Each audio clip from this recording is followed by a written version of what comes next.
behaviors. And then I also took certain students into the community to make certain that they understood how we behave in public. And then I go home. Okay. So let me ask you, as part of that, with regard to these students, do you do any testing of these students? Did you do any testing? Not for autism. That's the diagnostician. Okay. And you did you make any conclusions from that testing as to what you were going to do with those students? That's correct. So you took what the diagnostician said and used your training to form a plan. Exactly. Plus, before I just jumped in there with the diagnostician's recommendations, I went to the classroom and observed. But you wouldn't be able to testify as to what a diagnostician recommended because you're not the diagnostician. That is correct. But you use their expertise in what you're doing. That's correct. Okay. And as it applies to the defendant, Tanner Horner, what type of, let me just ask you, what year did you first come into contact with him? I knew you were going to ask that. Either 2003 or 2004. Somewhere around here. When was the last time you had contact with him? Probably the last month of school, the last month of school in December of either 2003 or 2004. And so you only had contact with him during that one school year? That's correct. And what school was that? Azle Junior High. Azle Junior High. And with regard to your contact with him, did you take the diagnostician's opinions and things and form some form of plan for him? Yes, sir. And was that you that did that or somebody else? That was me. That was you. Okay.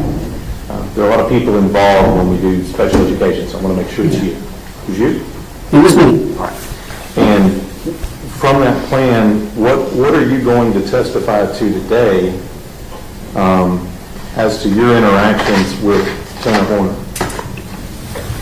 I have been asked to just talk about Tanner, how he was, his behavior, if I had difficulties with him, if I saw erratic behaviors. And I'll be real honest with you, Tanner was a great kid. Great kid. We enjoyed each other's company. He behaved. Now, sometimes when he was playing games, because I would take him with another student, and we would go out in the community and go to a park and perhaps play a game at the table, or go to a restaurant, learn how to order, how to sit and wait for that order to be served.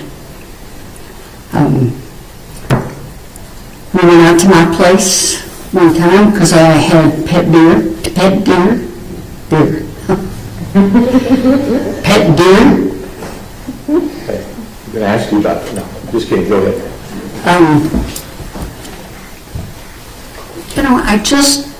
I just worked with them, with these students, to help them in coping to whatever the situation was, because cognitively, you throw something on an individual who has Asperger's, Tanner especially, you throw something out of the ordinary into his daily schedule and he's off. He can't adjust to it quickly. We need to slowly get him used to it, help him to think about what his behavior is going to be. All right, and So the summary of your testimony is only going to be that which with you saw him and That's observed correct. him. And so you're not planning on testifying about what the diagnostician said? And you're not planning on testifying about all the plans that you created from that diagnostician's recommendations? Would you repeat that? Are you planning on testifying about whatever the plans you created relying on those diagnosticians' opinions? Yes.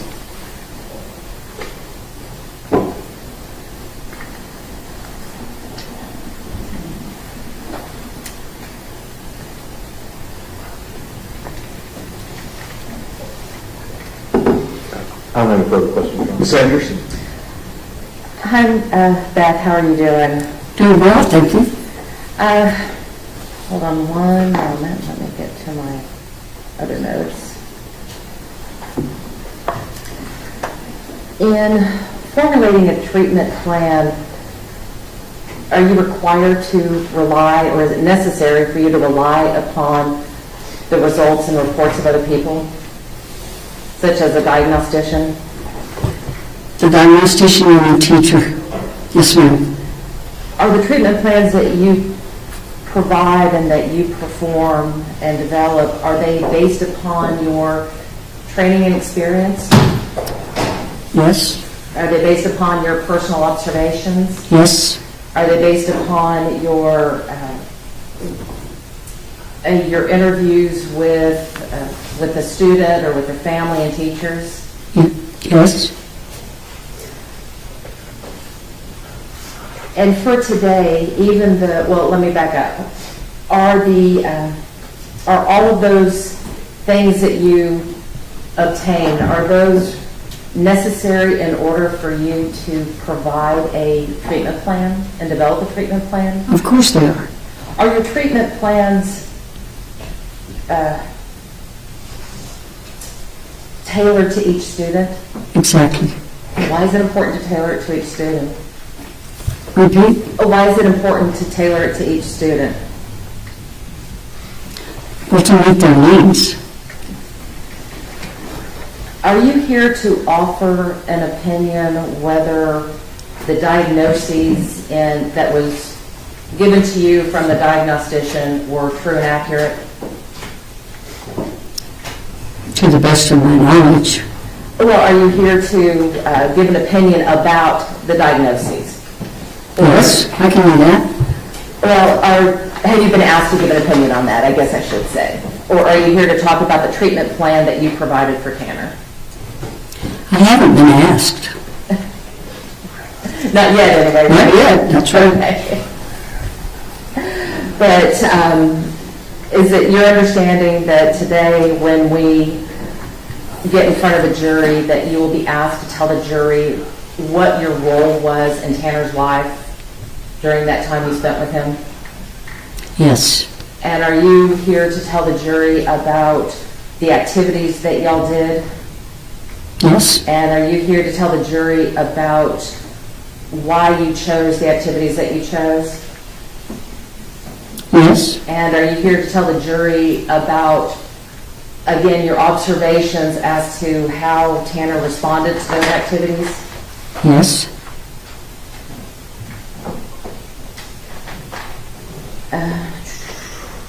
I have nothing further on. Anything else? Is there an objection? The only thing I would object to is any testimony based on what another expert told her or anything else. Obviously, that would be hearsay and additional expert testimony based upon her experience. But if she's just going to offer her impressions of being around the defendant, I don't have any objections. I don't have any problem with that. I don't want her testifying from anything not in evidence that somebody else may have done. So in other words, she can't go into what the diagnostician's records or reports said. She can testify, I received the diagnostician's report, and as a result, here's what I did. I don't believe I was planning on going into that anyway. Then we're all on the same page.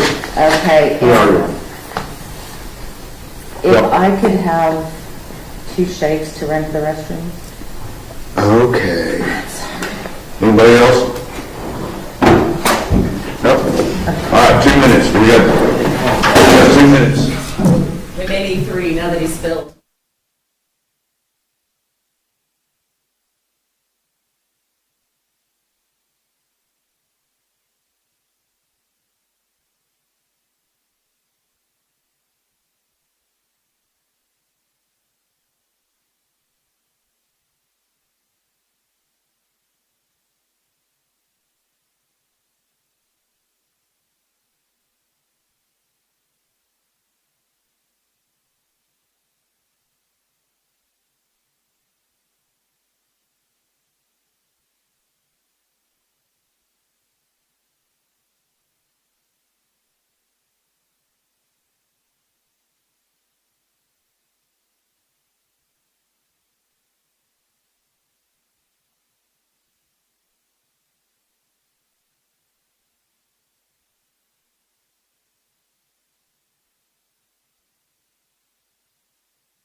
That's why I'm sitting up here.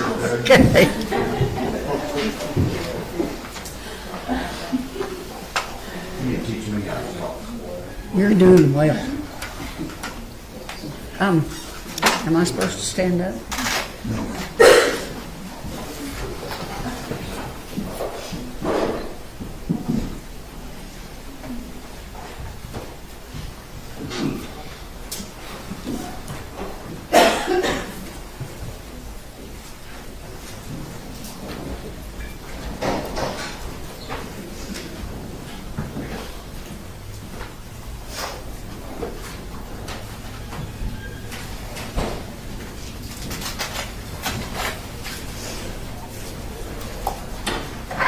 All right, everyone may be seated.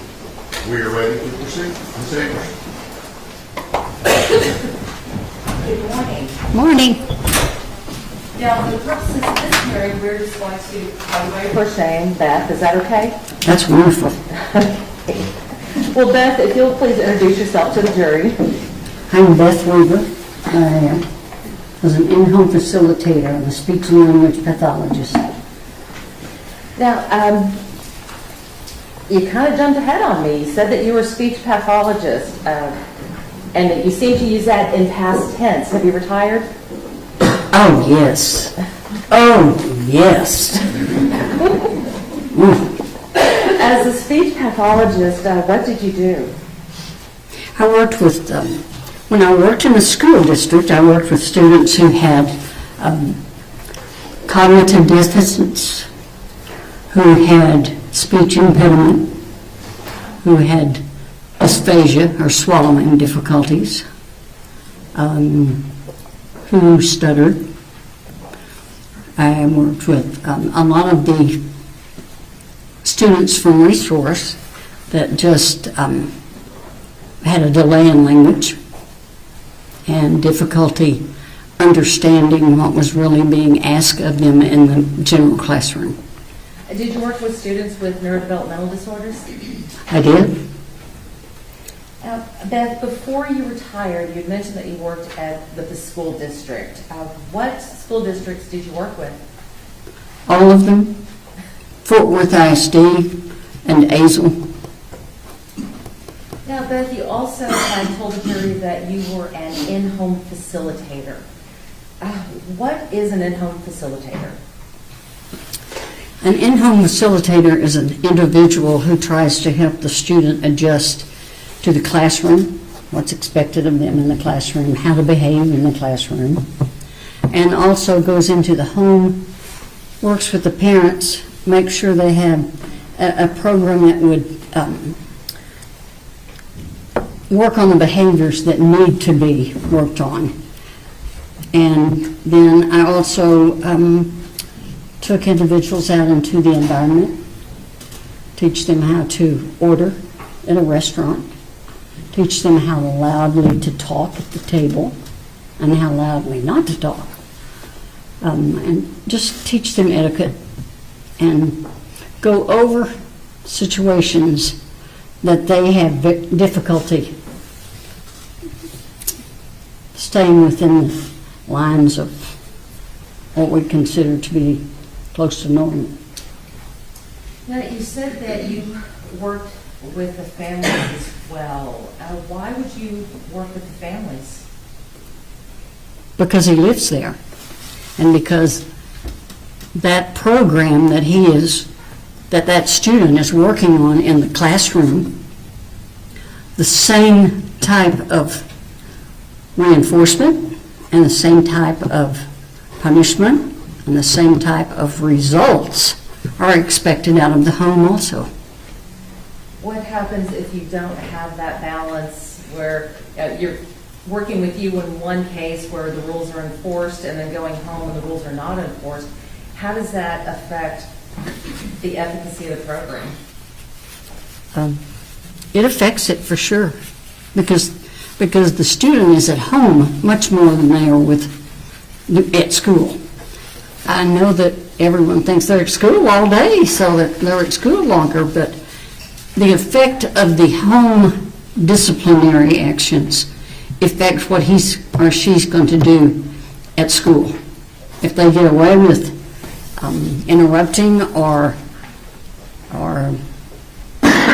whatever, losing their temper, getting their way, being a spoiled child, they're going to expect that very same behavior when they get to school at first.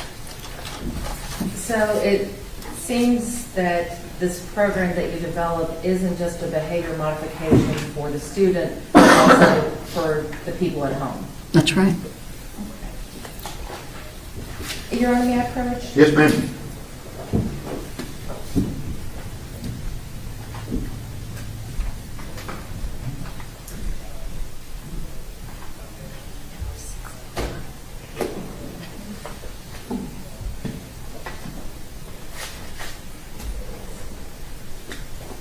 Beth, I'm going to hand you what has already been admitted as defense exhibit number 69. If you'll just glance through those for a moment for me, and you can keep those up there.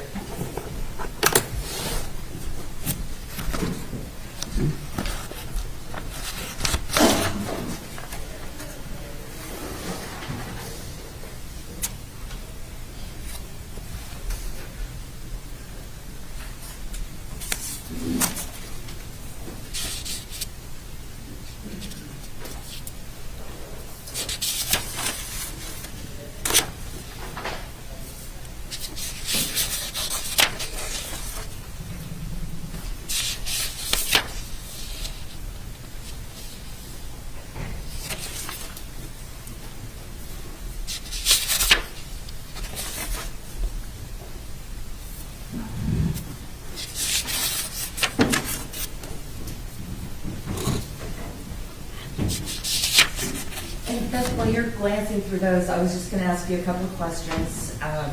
One is, as an in-home facilitator, did you maintain records of your visits with Tanner and his family? Yes, ma'am. And as you're looking through those records, I want you to tell the jury whether or not your records from your visits are contained in those records. Give me a minute. Yep, they sure are.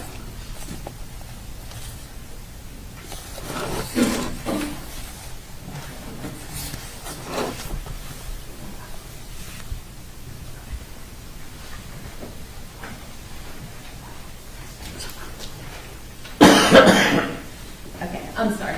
Are the records that you... Yes, they are. Okay, thank you. Beth, are the services that you provide to the students, do they fall into the category of being therapeutic? Yes, Why is that? because we're changing behavior. Did Azel always have in-home facilitators? No, ma'am, I was the first. You have met the first. When did they start using them? 2003, I believe. Maybe a little bit in 2002. What were some of the reasons a student might qualify for an in-home facilitator? Behavioral issues. Let me just say, can I speak freely? Yes, ma'am? Autism is, Well, hang on, let's do this. Let's do a question and answer, okay? Okay. At the time that Azel ISD started these programs, were they having a lot of autistic students in the school? Or did they have a lot of autistic students in the school? we had our share. Were there any difficulties that these students were having in relation to mainstreaming? Absolutely. The program that was started, was that started to help these autistic students kind of navigate school? Yes. And your role in that was as a navigator? Yes. When the program first started, how many students were you responsible for?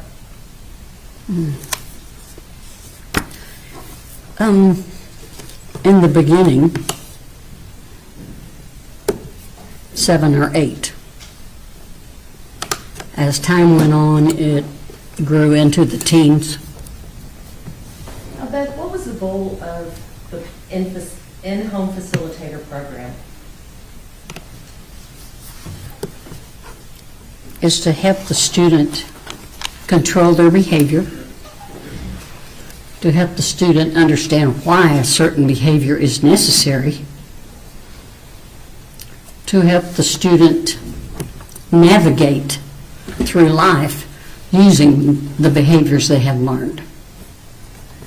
How was it determined, or how did ISD decide who was in or wasn't in the program? They were tested by another individual, a diagnostician. And if they met the qualifications, then they would be admitted to the program? Yes, ma'am. Was Tanner admitted to this program? Yes, ma'am.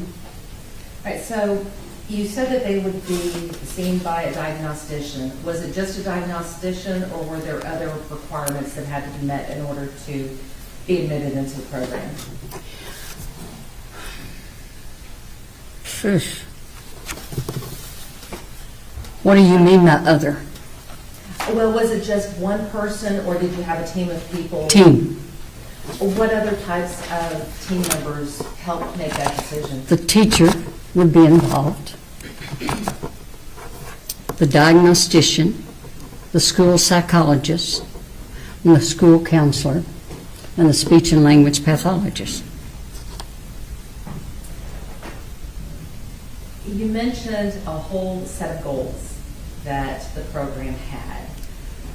What did you do to help these students achieve those goals, to navigate?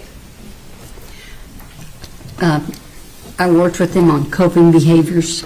I put them in situations that I knew would cause them anger or frustration so that we could work through that and let the student understand, oh, yeah, if I do this behavior, it's a whole lot better than the other one I've been doing. Now, you said that you had about 7 to 8 students. Did you have specific schedules for each student? Did you work with them as a group? Did you work with them one-on-one? How did that work? Most autistic students I saw on a one-to-one basis. And when they reached a certain level of behavior, then I might pair them. I did put a couple or several together, and because that only enhances their ability to be around people and behave correctly. Now, Beth, I want to turn your attention to Tanner Horn. In your capacity as an in-home facilitator, did you ever provide services to Tanner? Yes.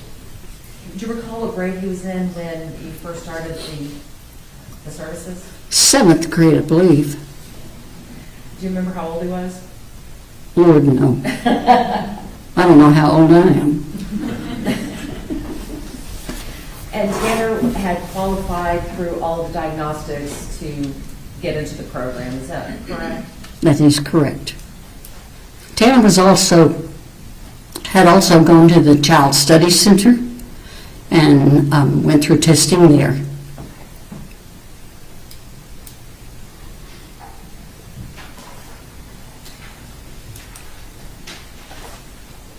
You want me to have a moment? Yes, ma'am. No, wake up. Don't stay awake.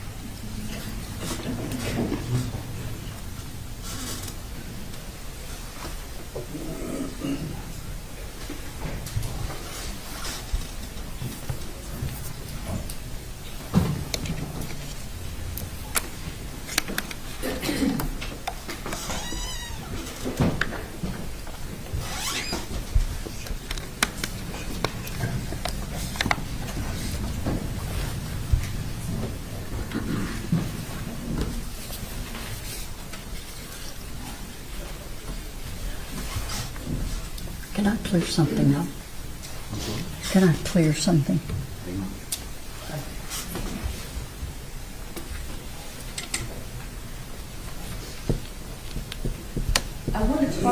little bit about Tanner and your work with him. When you worked with Tanner, did you have the opportunity to observe his behavior with other students? Yes, Did you have the opportunity to observe his behavior with his teachers? yes, Did you have the opportunity to go into his home? yes, Did you have the opportunity to not just go to his home, but meet with his mother and grandparents? yes, Did you take him out into the community? yes.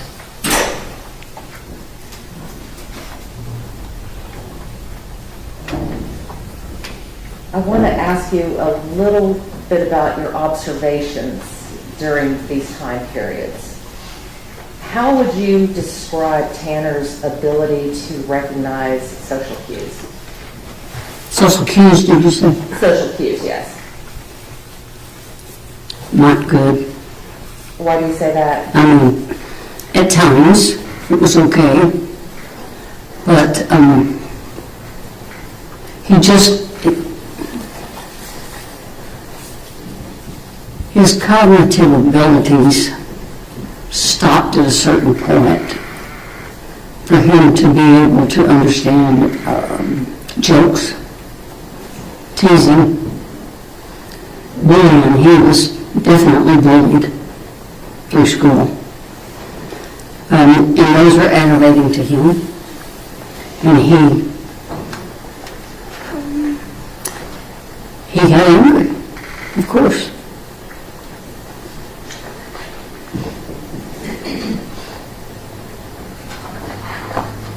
Did Tanner appear to be able to identify other people's emotions or feelings? At times, Do you feel that he was able to understand boundaries? no, Why do you say that? because it's true. That's all I can say is, if he wanted to do something, and whatever he wanted to do was an item that belonged to someone else, it was difficult for him to understand that he couldn't use that item if they did not give him permission. Beth, I wanted to back up just one bit. As a speech pathologist, did you often work with students on the autism spectrum? Yes, And how can a speech pathologist help an autistic student? training for speech and language pathologist includes cognitive, includes emotion, how someone interprets others' emotions and how they interpret what it is they're feeling inside of them. And we were trained in methods to do that. It's been all I can tell you. We were trained.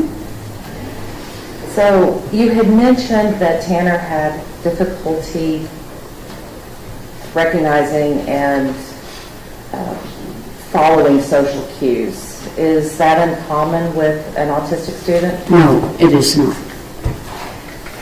Beth, what about concrete thinking? Can you explain to the jury what concrete thinking means? I can. Well, as you know, the difference between concrete and not concrete. Concrete thinking is the ability to think on what goes on in the immediate.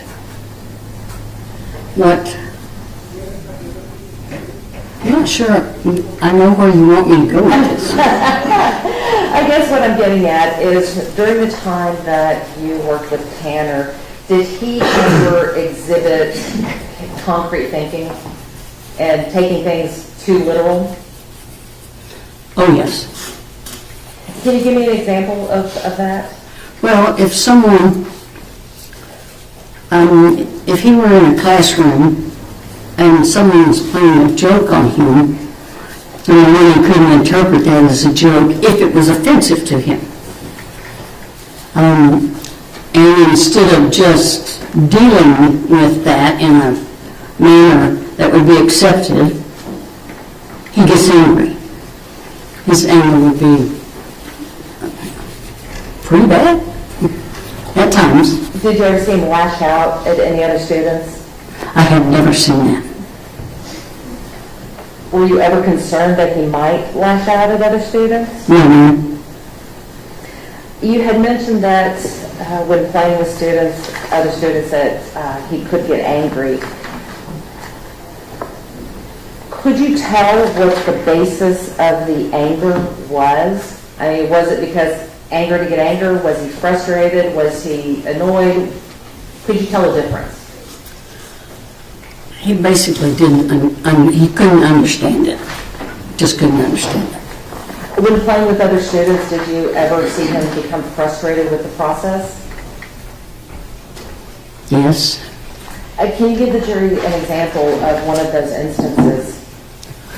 I can't remember the name of this game years ago. It was a card game. We collect the cards and then we play it. The Pokemon? Might be that, for sure. When I had him with another student, they would play that. They couldn't wait. That was exciting to them. But if the other student did not follow the rules, and believe me, Tammy knew the rules, he just didn't understand all of them, but he could quote them to you. If the other student did not follow those rules, he couldn't take that. He just didn't understand that. No, you can't do that. I told you everywhere, you can't do that. He needed the world to behave in the way he had learned the world was supposed to behave. No, that is not it. That's not the world. Well, how important is structure?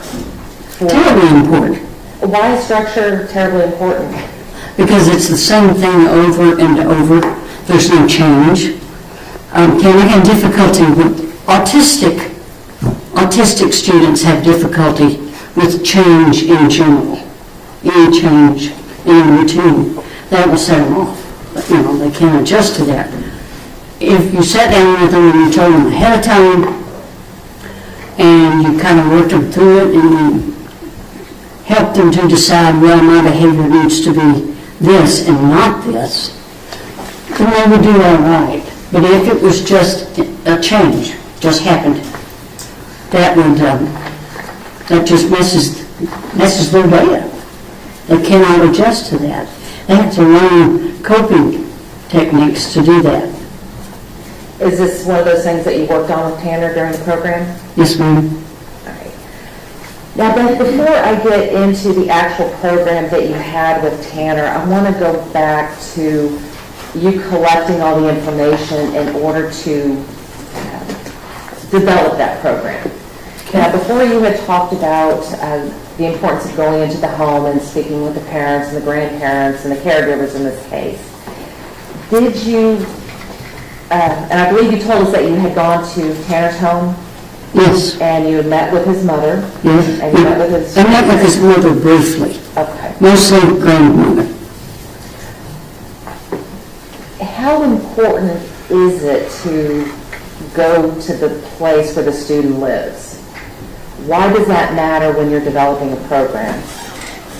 Well, it gives me an insight into how they live at home, the circumstances and the environment that they live in.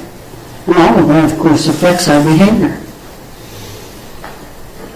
Well, you said that it can affect your behavior. How can home life affect the behavior of a student who is on the spectrum? No different than from any other child. Okay?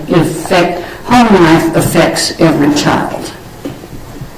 The difference is a child who is not on the autism spectrum can adjust to those changes and can go on with the day in a normal manner. Children with autism cannot adjust. They have difficulty adjusting to those changes, And it's frustrating to them.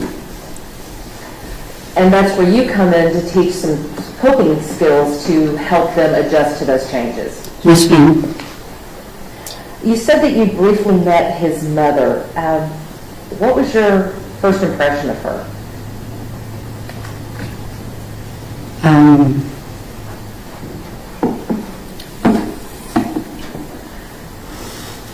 I did not feel like I didn't see any display of mothering. I didn't see that. Tanner was upset because she was there in the home and she would get into his things. He didn't like that at all. And she wasn't in, I didn't, like I said, I didn't see her very often. I only saw her once and I possibly could have seen her twice. She did not, she was not a mother. She just wasn't a mother. She just did not have the motherly instincts. She had problems of her own. And Tanner was put on the back burner. You have a moment, Your Honor? Yes, ma'am.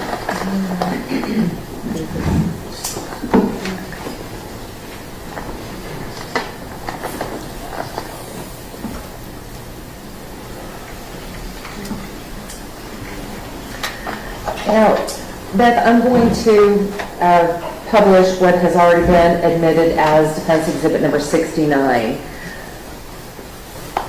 Do you recognize this document? I sure recognize that scribbling, yes. Is that your scribble? That's mine. Okay. You had mentioned that Tanner's mom was having some issues. Were there any concerns about her being in the home? Tanner didn't particularly like it back then. Like I said, she got into his things, moved things around. I mean, he had a routine, and he needed to stick to that routine. And with his mother being in the home, and it was a small home, with his mother being there, it just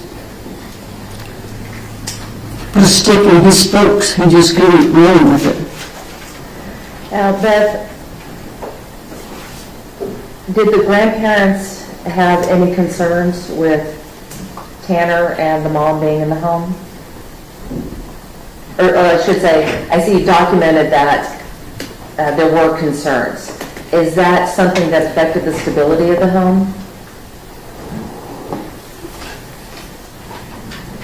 You need to rephrase that. I think I did. That was a very good question. Mhm. I'll try again. Okay. Did the grandparents in this case have any concerns with the mom being in the home? I don't Did know. her presence cause any instability? For him, yes, but I don't know about the rest of the household. And in your records, you had documented that the mother had not always, or had been in and out of his life, and that he had moved several times during his youth. Yes. Why is it important to document that he had moved several times? Kind of seems like we're just repeat and repeat, doesn't it? It is important because anything that happens in a child's life affects them. And moving around is not stability. And it would be difficult to continue a normal routine in all different situations. Because, I don't know where they moved to. I don't know what that was like. He didn't either. He just had to go. Right, so moving on to some more of your records. You had noted that the influence of Tanner's mother being in and out of his life was an area of concern, and that the grandparents believe that his aggressive behavior stems from the instability with the mother. Were you able to observe anything to support these concerns?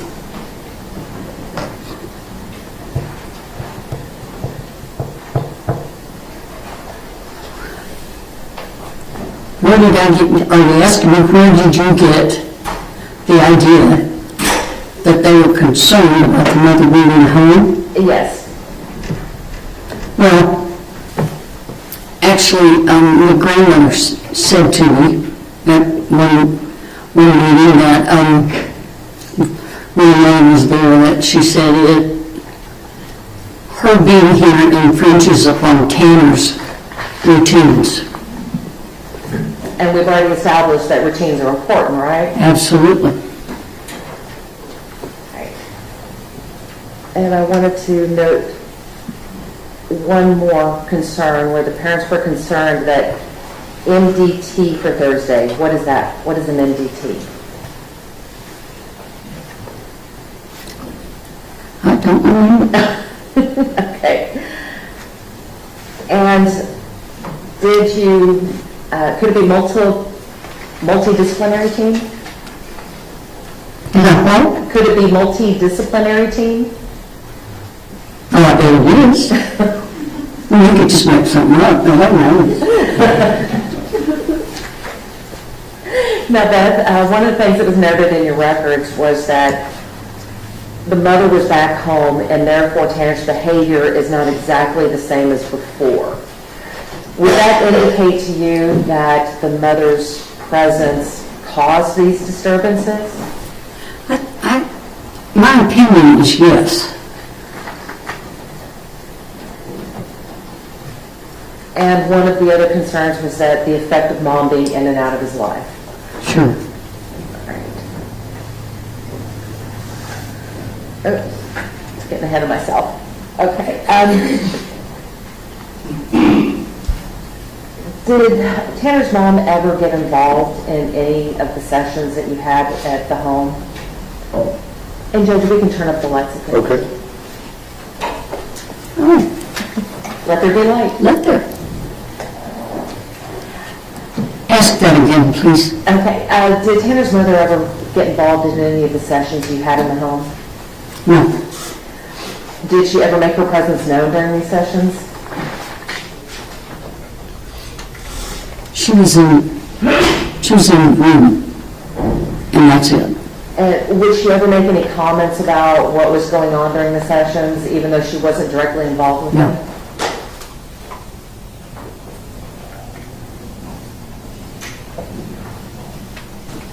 You mentioned his, in your records, you talked about how his behavior seemed to change whether mom was there or not there. Based upon your observations, do you feel that he was doing better with your program when she was in the home or out of the home? Out. Why is that? Because her being in the home interrupts his routine. Also in that home was his grandmother. Did you, what were your first impressions of her? She's a lovely lady, and she tried her best. Did she have her own issues? Probably. We didn't discuss them. Did you have the opportunity to watch Tanner and his grandmother interact together? Yes, a little bit. And how'd those interactions go? It's according to what she asked Tanner to do. But mostly, it was okay. I mean, I'm sure they had their differences, but I never saw him get angry at his grandmother. Over the course of your sessions with the family and with Tanner, and based upon your observations, did his grandmother seem to love Tanner? Oh, yes. And did Tanner Oh, seem yes. to love her? Oh, yes. They adored each other. And did his grandmother seem motivated to try to help Tanner and to make sure that he gets the services that he needed? Yes. Do you think she was able to help the way she wanted to, or only the way that she was able to? I can't answer that for her. Hang on just a minute. The objection's sustained. You don't need to answer that. I'm not going to answer that. Did you have the opportunity to meet his grandfather? Yes, I did. And did you watch the interactions between Tanner and his grandfather? Yes, some. What were those like? The grandfather was a little more demanding, a little gruff with him at times, I thought. Did you ever see him raise his voice or hear him raise his voice to Tanner? Yes, Did you ever hear him bark at him or snap at him? yes, Did you ever hear him say ugly things to Tanner? no. Just in an ugly tone. When this happened, were you able to watch Tanner's demeanor and how he accepted this? Yes, And how did his demeanor change? yes. How so? You could tell it upset him. You could tell he wasn't happy with what he was being asked to do, and certainly not the way he was being asked to do it. Was his grandfather very involved in this program that No. you established? Not really. Did you ever try to get him involved in the program? No, Did he ever express any interest in trying to help out? no, Did you ever meet with him to try to work with him on how to handle a child that was on the spectrum? we talked about behavior and how one person's behavior can affect the other person's behavior. But no, we didn't get it. He was a serviceman. I didn't push him too far. Did he seem receptive to your information? No, Did he seem to understand why what you were doing was so important? no. Did he seem to care? Well, I think he cared because I was in the home, in and out of the home, and it's not that we didn't get along with each other, because we did. He just didn't understand. He had no understanding. He just wanted Tanner to quit having his tantrums, to behave. And he was the one setting Tanner's behavior off.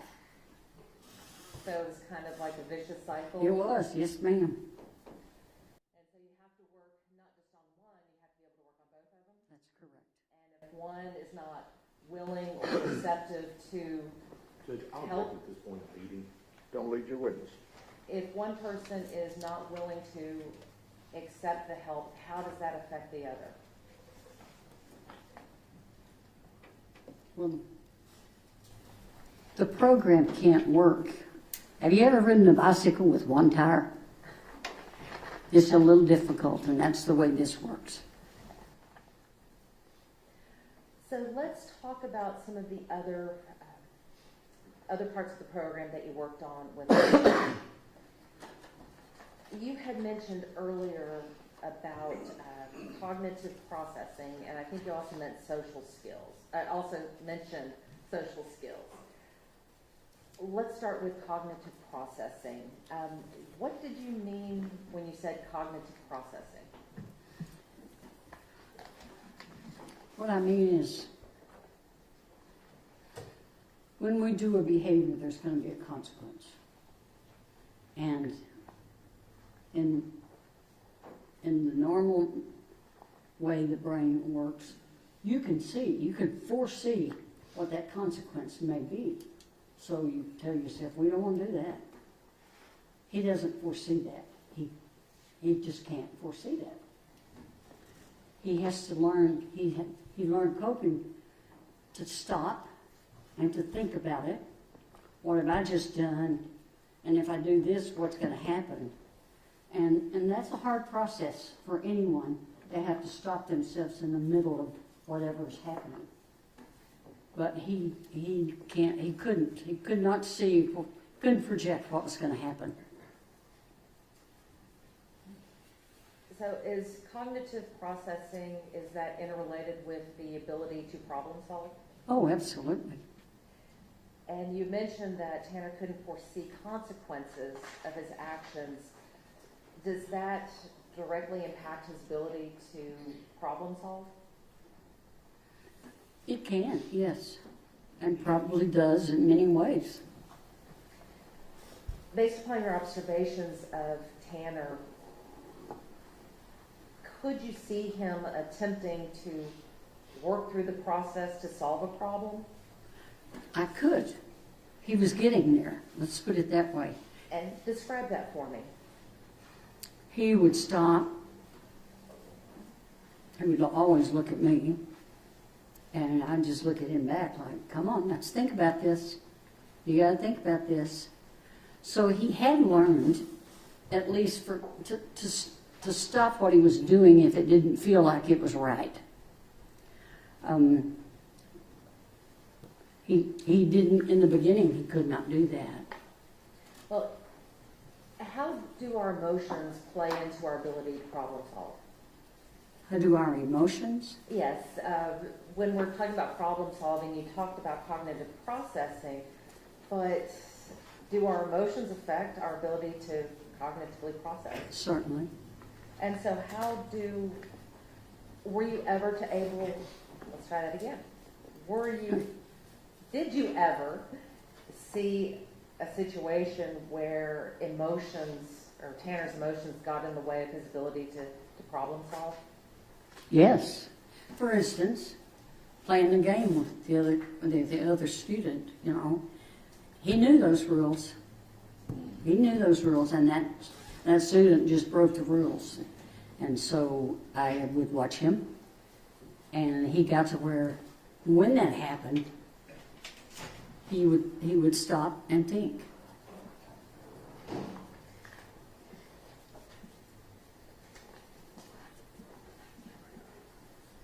Did you ever work with him on the importance of being able to compromise? Yeah. Why is that important? Because when you're around people, you have to compromise. It's not all about you.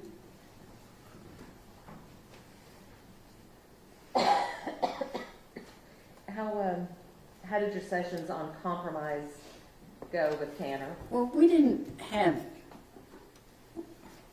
trash cans. It's not like we had a session, okay, today we're going to do nothing but compromise. Mm-hmm. The compromising goes along with the problem solving and hopefully the understanding of what's going to happen. If a certain behavior is displayed, this is going to happen, and that's not good. Now, Beth, you had also talked about the importance of learning social skills. Why is it important that we learn social skills? Because we live in a social society. What kind of social skills did you work on with Tanner? We worked on talking about what other people wanted to talk about, not always what we wanted to talk about. Allowing other people to join us. You know, if he's working on something, he's doing real well, and they come over and want to join him, you know, let's let them. Maybe they have some good ideas. You had mentioned earlier about community outings. What kind of outings would you take Tanner on? We went to the park. We went to restaurants. We went out to my house to see the deer.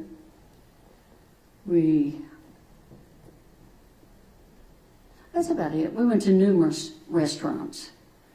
Some that were quiet and some that had a more noisy environment. Why are these community outings important in your work? In my work? Yes, and your work with students. Because it helps them to learn to cope and to adjust and to accept what's happening around them without having a meltdown. Throughout these outings, did you see any improvement in Tanner's behavior Oh, and yes. his coping? Oh, yes. Yes, Tanner. At first, the first restaurant, he talked too loudly. And, it interrupted people around us. And as it went on, he learned not to do that. And he would ask me, am I talking too loudly? I would say, a little bit, yep. And he would adjust. Now, Beth, I have some more of your records here. And one of the things that was discussed was the ability to reduce Tanner's tantrums and increase socialization skills to allow him the privilege of having friends. Yeah.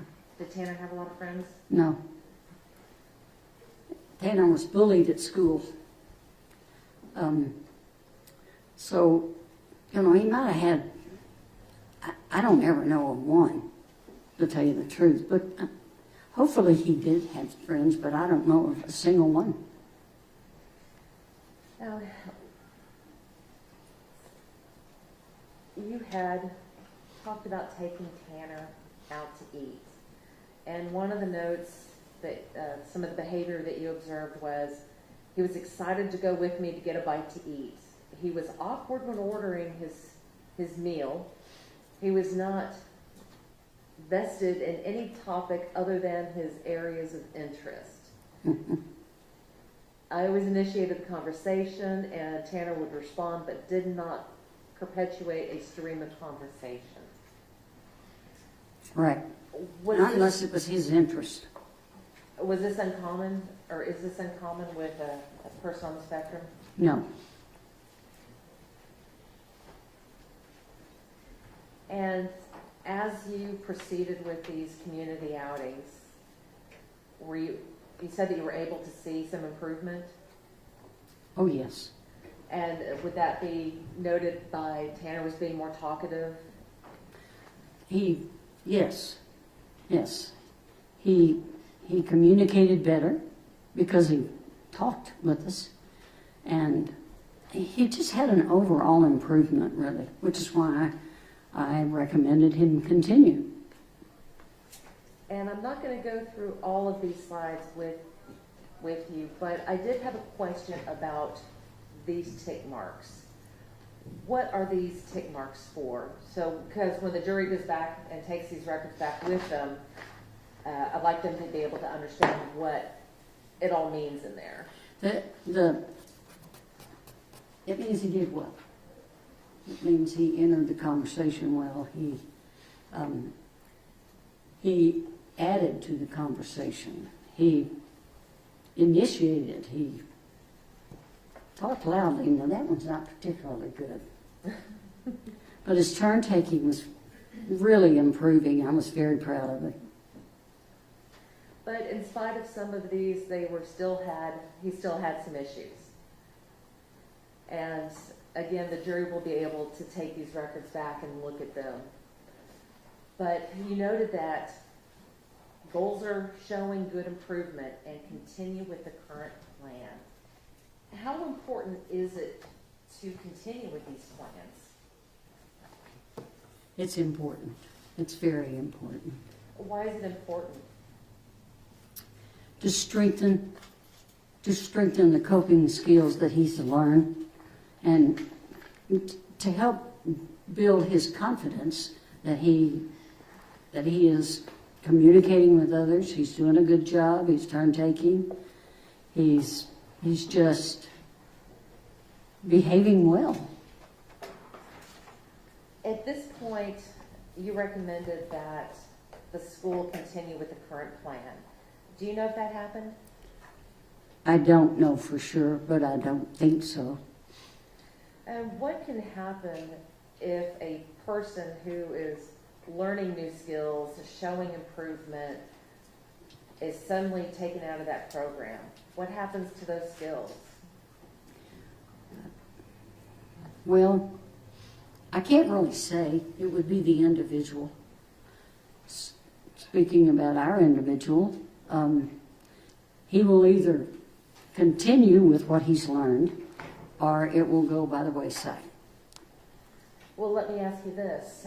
How difficult is it to transfer the skills that he is learning with you while in your presence in these semi-controlled environments?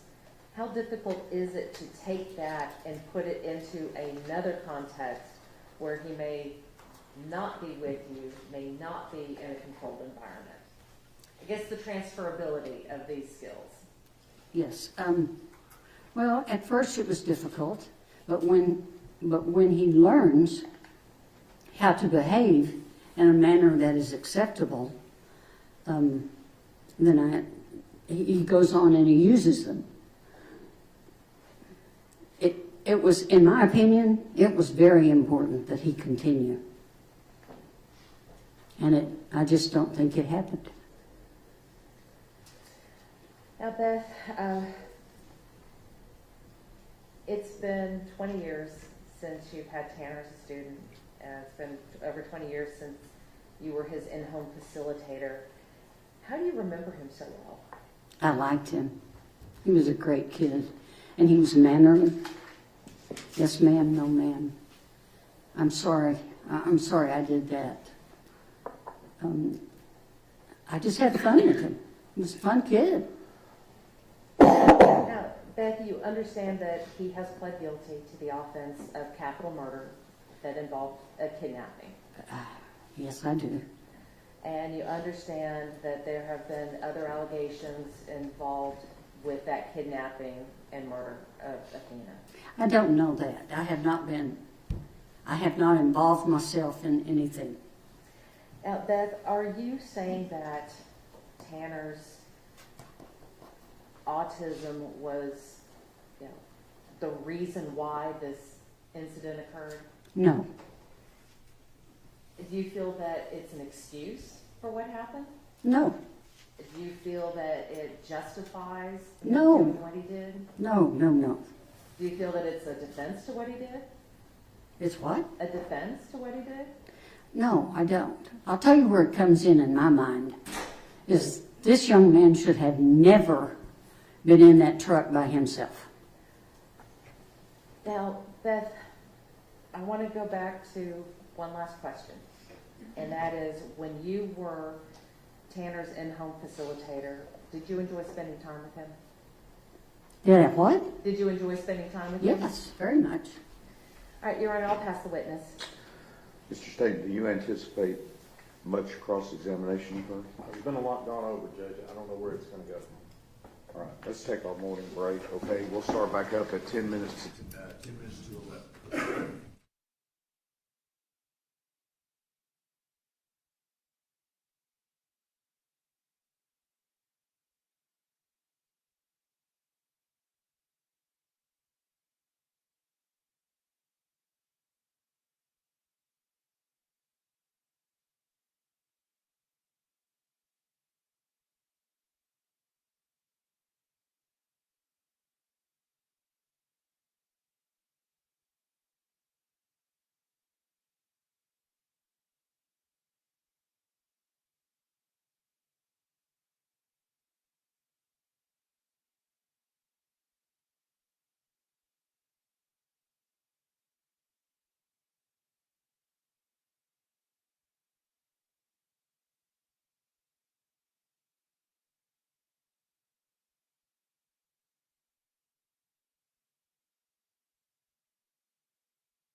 they will be back soon.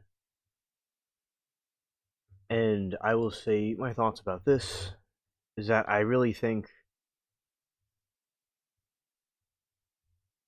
there is no reason for people to think that autism has nothing to do with this type of situation of abducting people and doing these horrible things. It has to do with a compulsion that they have. And there are many autistic people that exist that don't have this issue. Now, there's no, in my opinion, no correlation between lacking social skills.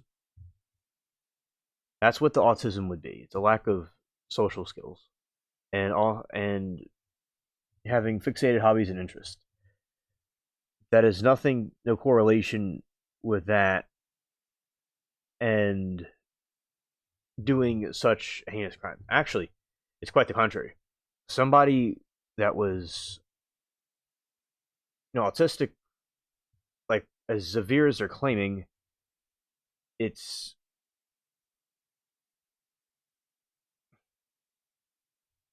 Osaguro, that's a very good question.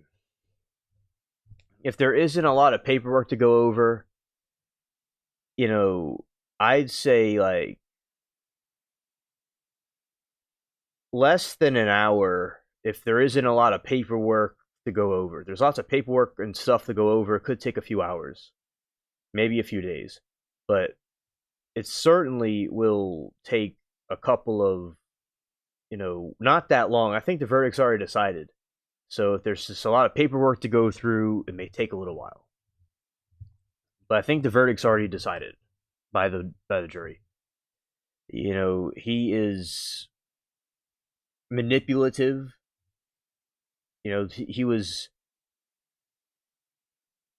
Yeah, exactly, Sabro. Yeah, Emily, you are spot on. I think, he was he was able to take someone or convince someone, or he was,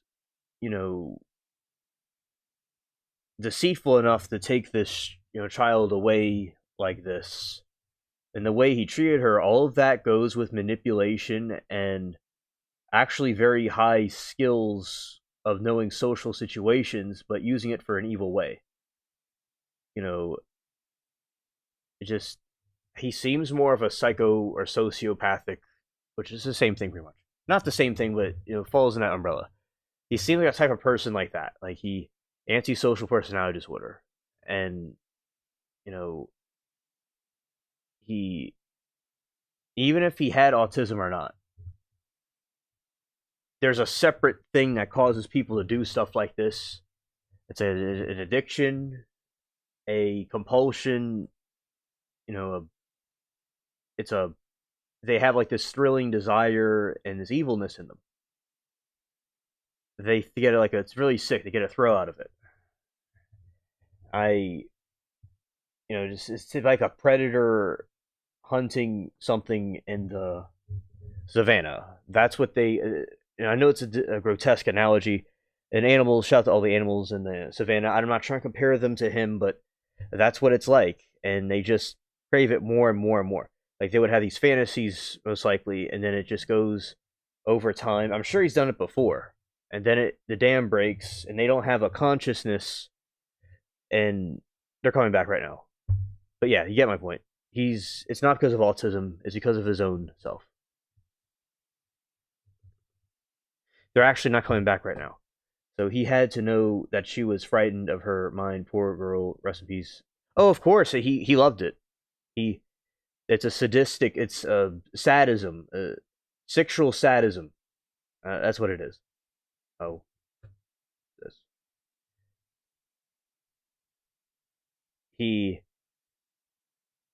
As I said, he knew that there's no one around. He knew where to get her. He either convinced her to go into the van, or he manipulated her to do it. The fact that he lied, his lie was a sign of social skills that are very good, but used for an evil thing. He was saying that he hit the girl and put her in the van because he didn't want to get in trouble.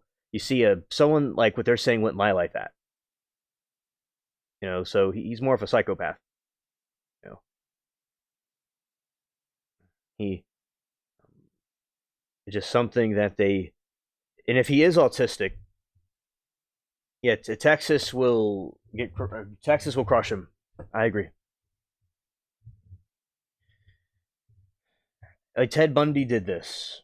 Okay, he took a girl from a playground and convinced her dad was hurt in an accident and he would need to go pick her up. So he went out to go and bring her to her father. Instead, he brought her to a pig pen. Same thing what that guy did. And that guy was a big psychopath, notorious one. Same thing with all the other, people that we see, these murderers.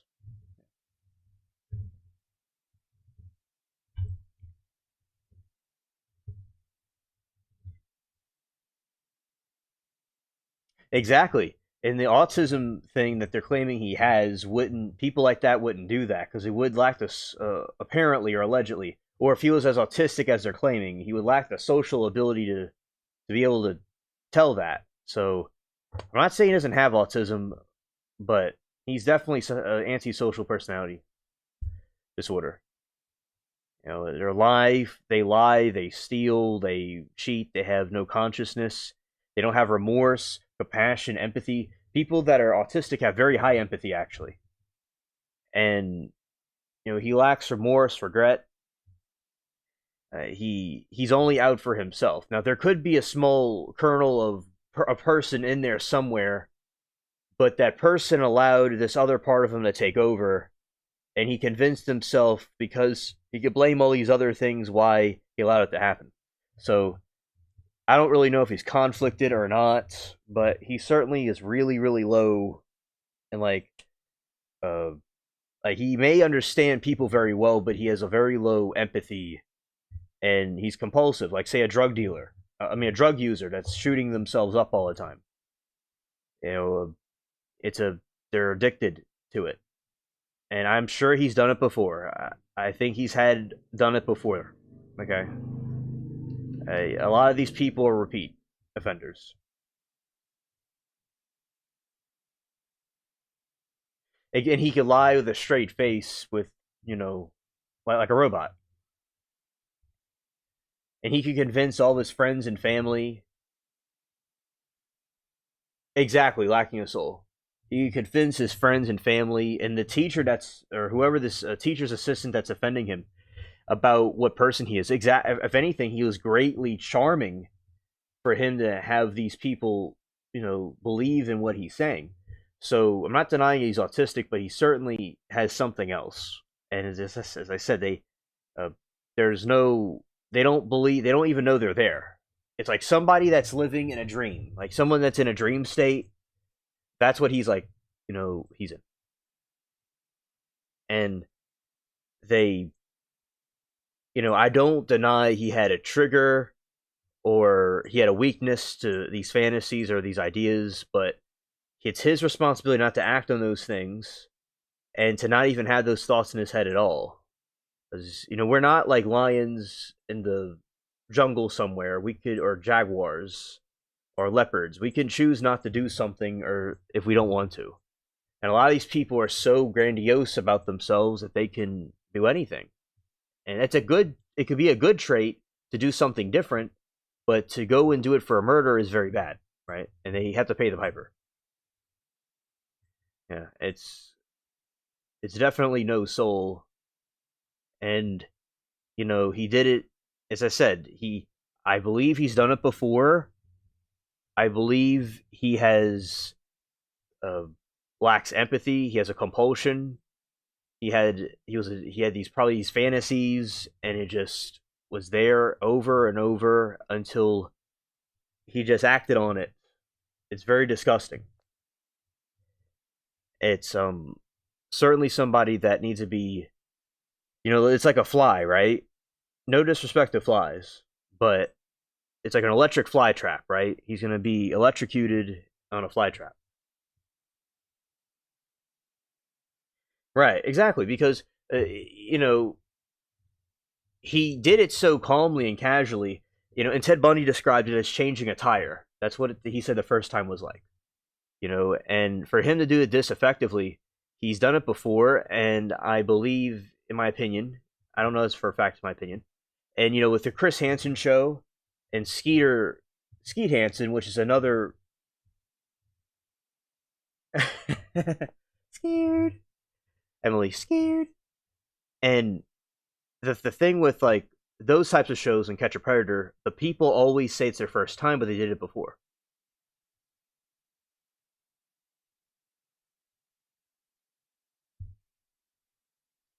All right, he looks like he's walking out, I suppose. Yep, the defendant is walking out with no expression on his face at all.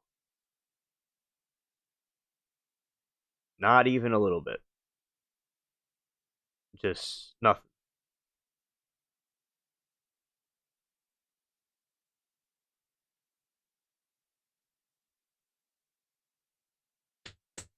Any moment it'll start up.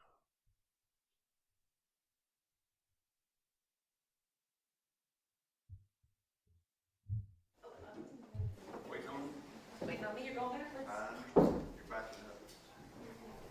Waiting on me, you're backing up? Beep, beep, beep.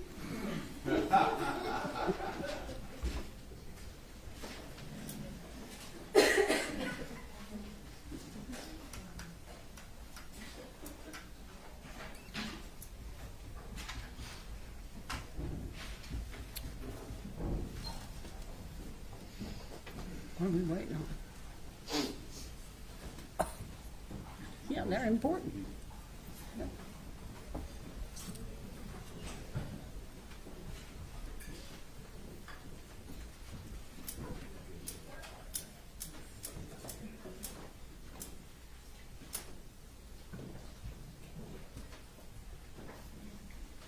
Everyone can be seated, and we can.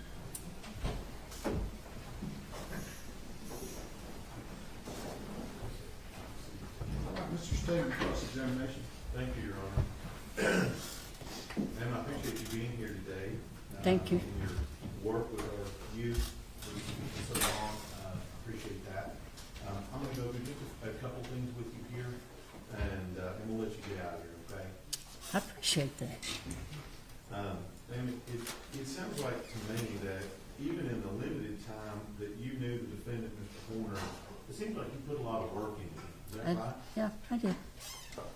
And I take it from your explanations of things, this was not unusual for you to put this type of work into a student. Don't ever get my job. Yeah. Well, you have to. You learn to love them, and you want to do the best for them. Okay, go ahead. Is your microphone on now? It is now. Do you sing? I've been known to sing at times.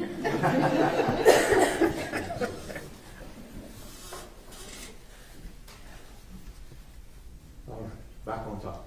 Back on topic.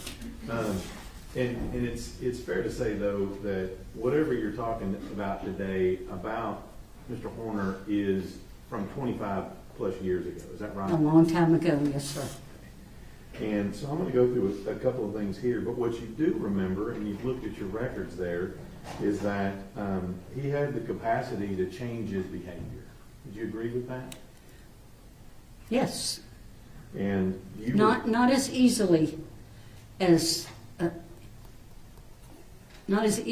children that aren't under the autism spectrum. But yes, his behavior can be changed, and it was. And you noted that in your report, and I think we saw the little hash marks and things on there where you're giving him a score that says he's doing better as you're working with him. Is that right? That's right. And it seems like for all your records, he continued to do better throughout your training with him. He did. And this is through, you said the 7th grade, is that what you said Yes. earlier? And at some point, it's up to him as to whether or not he continues with his positive behavior or not. That's true. Now, we talked a little bit about the family situation. And it looks to me from your records, and I think one of your records says specifically that the grandparents were always a stable factor in his life. Did I read that right? That sounds like something I would write, Okay. because I felt that way. All right, I'll leave it at that. And because of that, I think you said that his grandparents, one or both, would at least attend your sessions or meetings or what have you. Is that right? Except when we had our outings to restaurants, etc. But yes, they were there in the home. All right. And you'll agree with me, being there in that home, if you had seen anything that you felt was a problem in that home with the grandparents, with Mr. Horner in the 7th grade, you would have reported that, wouldn't you? Yes, I would have. Because that's because you're a mandatory reporter in Texas. That's correct. So you felt comfortable being in the home and working with Tanner in and out of the home. Yes, I did.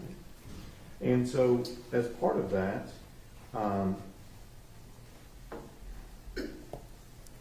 you said you taught him a lot of things about social cues, cognition, thinking, things of that nature, right? Yes, sir. Now, as part of your program, and correct me if I'm wrong here, but it seems like you're teaching them a lot about how they're supposed to act out in society. Is that right? That is correct. And this is not unusual for all sorts of kids with all sorts of other disabilities, not just autism. That's correct. And so in that vein, the things that you're teaching them is things on a basic level, like right and wrong. Is Yes, that sir. correct? So not stealing. Is that right? As far as behaviors go. Behaviors, of course. All the way down to what voice level you're supposed to use in a restaurant. Yes.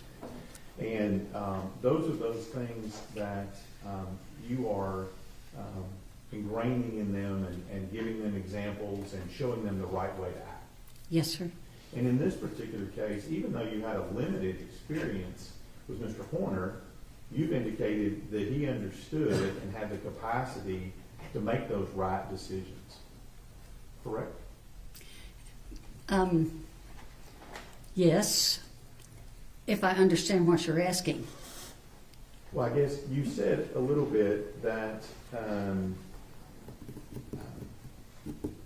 that if given your skills and given your training, that he had the ability to stop what he was doing if he didn't feel like it was right. That's what you said a minute ago. Uh-huh. And so you're teaching him what is right and what is not right. When it comes to him, yes. To him, of course. And at some point during that, you indicated that he was able to improve, and I think you said he was getting there. He was. He sure was. That's right. And that he can do these things, correct? He has been informed.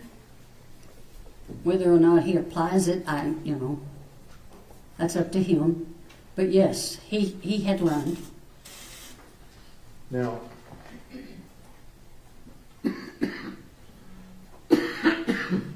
went over a lot of things. I'm trying to catch up here.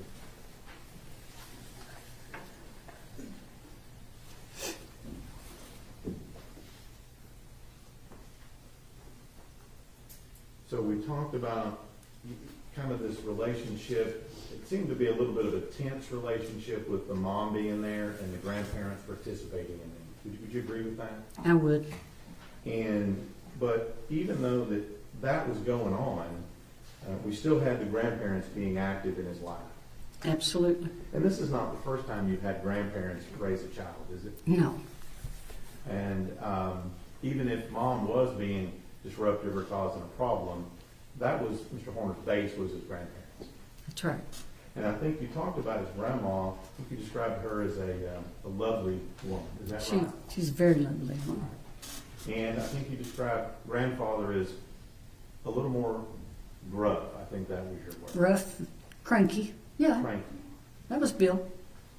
Kind of a get off my lawn kind of guy. Yeah. Is that what you're talking about? Yep. And given his military experience and where he had been in the world, did you blame him for being a little gruff? Not at all. Because you remember he had been a soldier at some point, is that right? Yeah, I believe in the Vietnam War. Exactly. So when we're going through this and we're talking about Tanner, you at least attempted for the time you were with him to teach him those skills that we saw up on the board. Yes, sir. Now let me ask you this.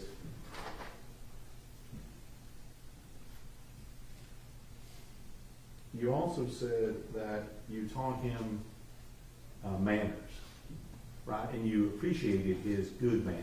I think that was right, wasn't it? I don't know if I said I taught him manners or not, but I taught him how to behave, was trying to get into his head how we behave in public. Right. And I think you said that he was a yes or no, sir, yes ma'am, no ma'am. Absolutely, but he came to me like that. So he had some pre-training on how to act. Yes. But you also said he had the ability, when he had done something wrong, to say he was sorry. That's right. Now, in this particular case, you said something earlier, and I want to ask you about it.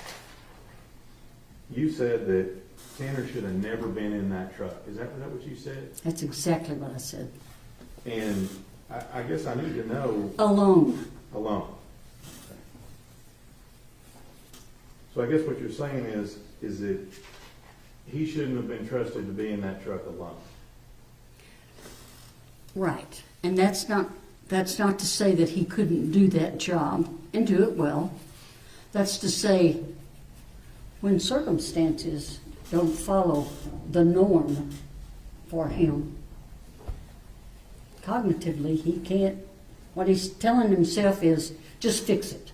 Let's just fix this. And sometimes his fix is worse than the problem. Right.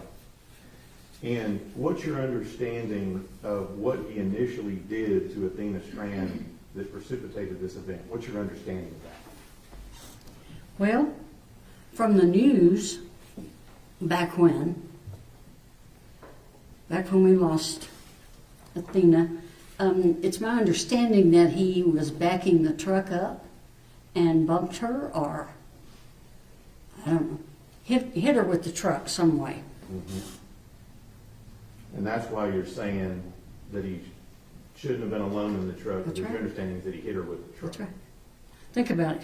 If another adult had been in that vehicle with him, the outcome would have more than likely been very different, and we would still have little Athena. You understand, if the fact is that he did not hit her with that truck, that creates a whole different situation. He didn't? If the evidence is that he did not hit her with that truck, and that did not happen as you understand it, that changes your opinion on things, doesn't it? Well, it doesn't change my opinion, because my opinion will always be he should have had another adult in the car with him, in the vehicle with him. What it does, it makes me wonder what the whole thing was about. Why? And you're not telling us today that his autism had anything to do with the criminal offense in this case? With the outcome, you're going to have to ask that a different way. I mean, are you saying that his autism caused him to kidnap and murder this child? No. I'm saying it did not. That's what it's right. Rick. Very briefly, Your Honor. Oh, no. Beth, I only have that many questions, okay? Do you think that Tanner would have been able to make the changes that you noted without intervention? No, I don't. Do you think he would have been able to maintain those changes that you saw over the 1 year that you dealt with him without continued intervention from someone like you? It would certainly be a disruption in his ability to carry on with it, yes. When the state asked you about teaching Tanner the ability to know right from wrong, were you talking about his ability to make the right decision in problem solving? Yes, And does that go back to his inability to foresee his consequences or the consequences? of- exactly. Okay. That was 4 questions, so I still have one, but I'm going to give that time back to the judge. I have no further questions. Mr. State, Hallelujah. Nothing further on. may this witness be excused? No objections, Your Honor. You're done. I'm done. Well, I can't What's that? say I enjoyed it, but y'all have a good day. What's your step? All right. Let me see counsel.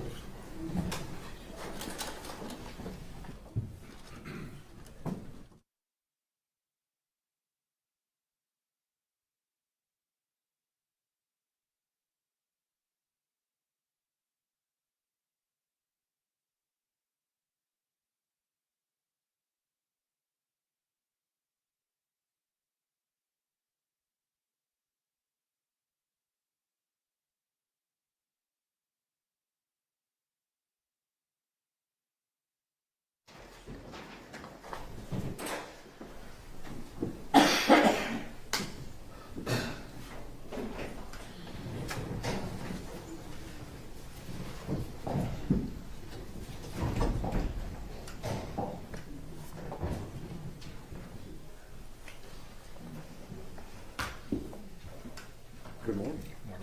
Ladies and gentlemen, this witness has been previously sworn to testify truthfully. And if you get to the point, Doctor, where you need to approach the board, please feel free to get up and walk around. Very Okay? good. Thank you, All sir. right. Mr. Goebel. Thank you. Dr. Lewine, would you introduce yourself to the jury, please? Good morning. I'm Dr. Jeffrey David Lewine. I am a neuroscientist by training, so I'm an expert on the brain. Okay, can you, tell me a little bit more about what neuroscience is? Yeah, so I do have some slides here, although it's not working. Just ignore these for the moment. Just listen to me. They're mostly for me. So neuroscience is the study of the brain, the spinal cord, and the nerves in health and disease. And it includes everything from the basic biology of individual brain cells to how brain cells are interconnected to form networks that support things like memory, attention, the emotional regulation of behavior, to clinical aspects of neuroscience, so how when the brain is damaged, that manifests as disease or injury. And then finally, the techniques that we use to look at the brain. So things like magnetic resonance imaging, MRI, PET imaging, something known as positron emission tomography, and also electroencephalography, EEG. These are all methods that we can use to give us insights into the structure and function of the brain. Let's talk a little bit about your qualifications to do that type of work and to give those opinions. What's your education background? Yeah, so I actually have bachelor's, master's, and doctoral degrees in neuroscience from the University of Rochester in upstate New York. I was then a postdoctoral fellow in neuroscience and biophysics at Los Alamos National Laboratory. They got lots of people working on bombs and things, but they actually have a very large biology group, and neuroscience was part of that. And are there particular areas of neuroscience that you specialize in? Yeah, so I am generally recognized for my work in different types of imaging technologies. So again, MRI, PET, EEG.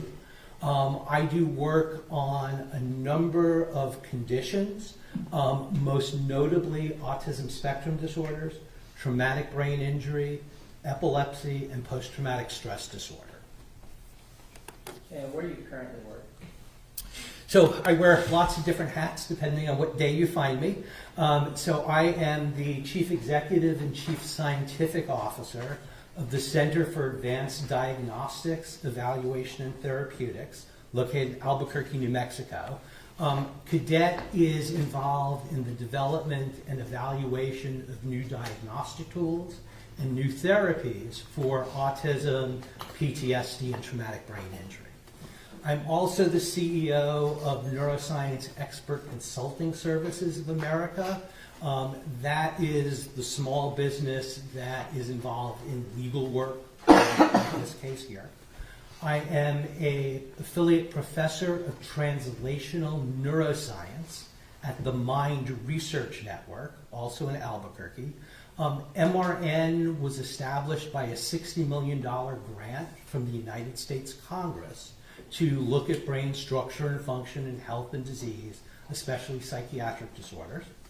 I have faculty appointments in neurology and psychology at the University of New Mexico, and I'm also the director of research for a small pharmaceutical company, Beyond Barrier Therapeutics, where we're developing and testing new therapies for traumatic brain injury and something known as organophosphate poisoning. Are you a medical doctor? So I am not a medical doctor, I'm a PhD. So you're not here to testify to a diagnosis for Mr. Horner,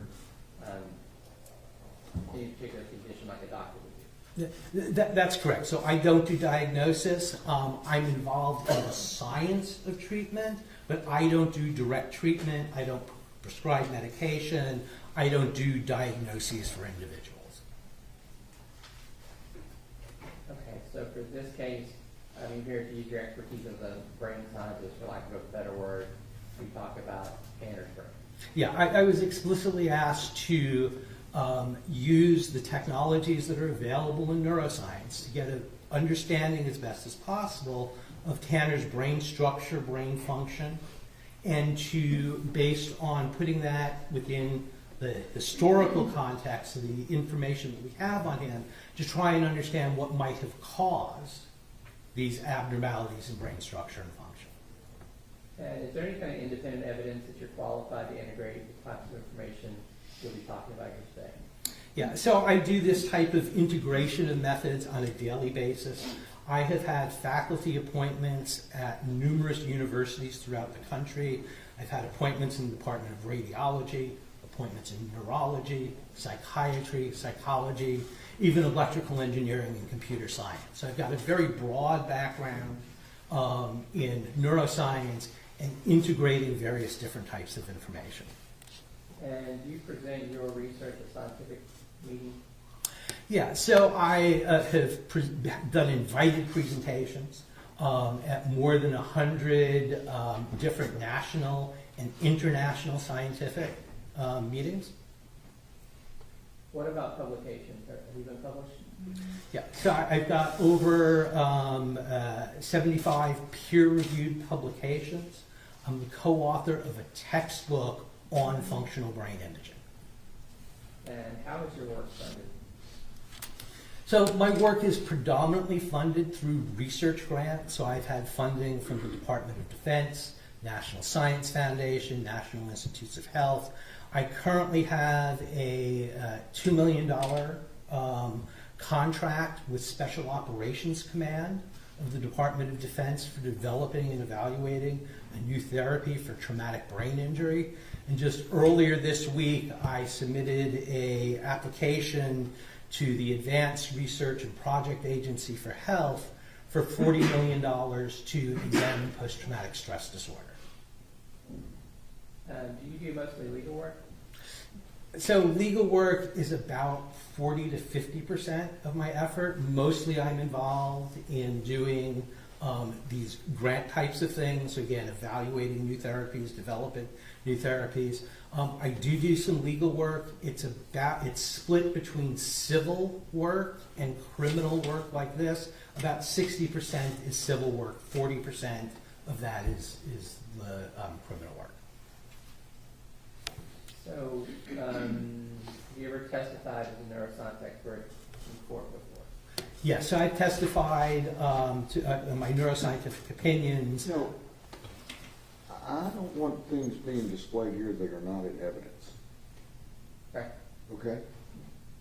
Yes. Okay, again, this is stuff that's not admitted into evidence. I mean, there's stuff on the board here that is not admitted into evidence. I think all of that would be on his CD, so we can go ahead and move to his in that part. Will you have any objection? Well, I mean, it was shown to me, and I wasn't really understanding exactly where they were going with this. None of this is in evidence, and I guess it depends on what they're offering it for. Well, it appears to be a PowerPoint presentation. Yes. So, do you have, you've seen it? I have seen it. Do you have any objection? Well, my objections would be to anything in it that's obviously hearsay, and if it goes to his opinions that are expert in nature outside of his expertise, I would also object to it on that basis. But I don't. All right, y'all retired your end.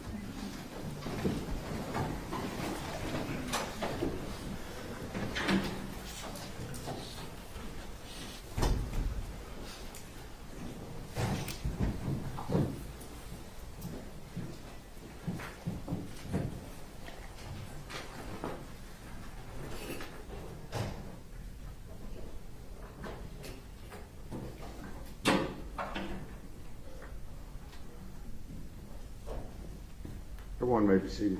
I didn't mean to cut you off, but I mean, he's flicking the deals, and I'm like, wait, what's going on? So. Well, with the other experts, I'd introduce the CV first, but nothing on here is going to be contained on the CV so far. Well, but I mean, he's testifying, and like this, I've been recently awarded $1.5 million from the Special Operations Command. He's not testifying. I mean, we got stuff up here on the jury that the jury's reading that he's not testifying to, and I want to clear that up. So, with this PowerPoint presentation, is there anything in here that the state is going to object to?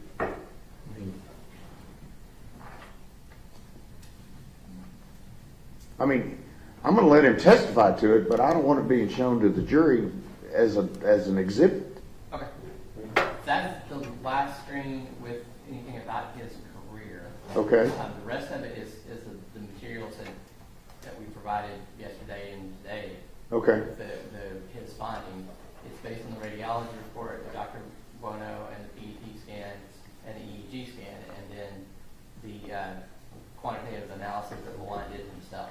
Okay. Well, some of the stuff, I mean, we didn't go over all this stuff in the 705, if I remember correctly, but there's stuff in here about he's making assessments as a defendant as to what his toxic exposure is, what it's from, his neurodevelopmental disorders, which he can't diagnose, that comes from somebody else. Well, but I'm assuming he relied upon the other reports that have been testified to.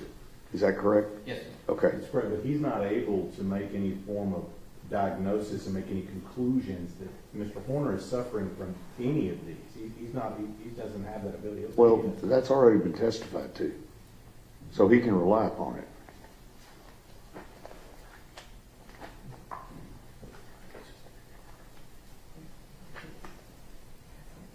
Mask.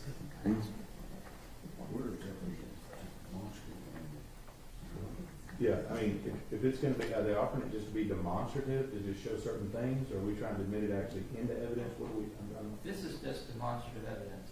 We have his 3 reports we're going to move to enter, and we have his CV that's already been entered into the record, and we're going to move to enter it for all purposes. Okay. And Do then you have any objection to that? I don't think so. Okay. I had no intention of putting in every, well, I mean, the images he's going to use. I think the report itself probably contains. As long as we're going to introduce it so the jury can have it if they deliberate, I'm good I'll with do the it. next thing. Okay. All right. All right. Is that okay? Oh yeah, absolutely. All right, sorry. Demonstrative, I mean, I'm going to say demonstrative only on this as far as the power. Yeah, this is demonstrative only. I don't intend to just go back to the jury. That's why I supplied it to him. But we will mark it. We'll introduce it for purposes of the record. We can absolutely, sure. Okay, I'm good with that. I just want to make sure I understand. So, information about toxic exposures that's in reports that I have read, am I allowed to? I would it's- next ask you to identify these, which will be your 3 reports and your CV. And that came from Dr. This is the one. Speck, correct? Yes. Okay. You can rely upon Speck because he has testified in front of the jury. So Dr. Davies has not testified yet? He did a formal report? Yes. Am I allowed to talk about his He's one of the people observations? we did a 705 on already. You are allowed to testify that you received a report from Dr. Davies, but don't go into the report. Okay. Okay? Would that include anything that he's going to testify as potential conditions and results with regard to the defendant that he took into consideration and make it, You may testify that you received a report from Dr. Davies that you relied upon, but do not go into anything involving the contents of Dr. Davies' report.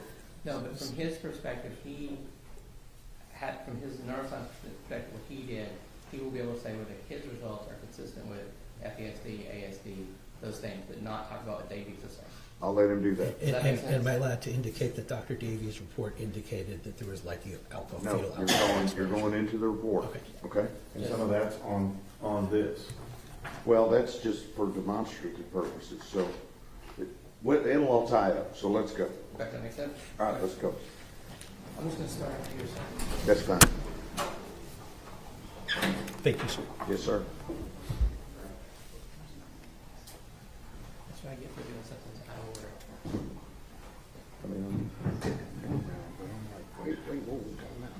Well, Dr. Lynn did off this all that to say it, or, you know, it's like, I just got it. We're good. Okay.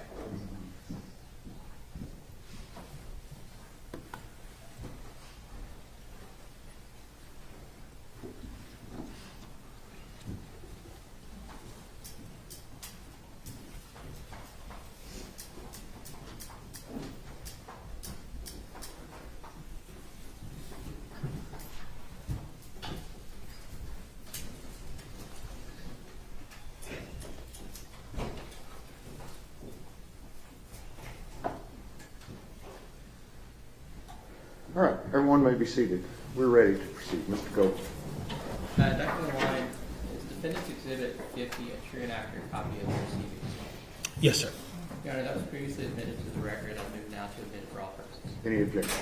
No objection to the State's Exhibit 50 is admitted for all purposes. Dr. Lewine, is Defendant's Exhibit 71 a true and correct copy of your MRI report? It's the brain integrity check MRI report, correct? Your Honor, I move to admit that at this time. I'm sorry. I would move to admit that report at this time. 71, any objections? No objection. All right, Defense Exhibit 71 is admitted. Dr. Lewine, is Defendant's Exhibit 72 a true and accurate copy of the EEG, MEG physiology report? Yes, in this case, it's just EEG, so the BIC EEG report. Okay. Your Honor, I move to admit Defendant's Exhibit 72 at this time. Any objection? No objections, Your Honor. Defendant's Exhibit 72 is admitted. Dr. Lewine, is Defendant's Exhibit 73 a true and accurate copy of the PET report? It's of my PET report, correct? Yes, Your Honor, I move to admit Defendant's Exhibit 73. Any objections? None, Your Defense Exhibit 73 is admitted. Thank you, Your Honor. Your Honor, we're going to, one more question. Dr. Lewine, did you review any other materials or records in preparing your report or preparing your testimony? Yes, so I reviewed extensive records and also a number of expert reports.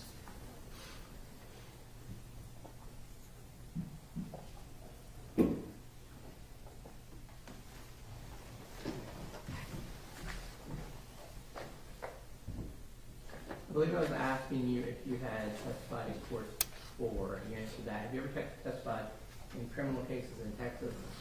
Yes, on numerous occasions.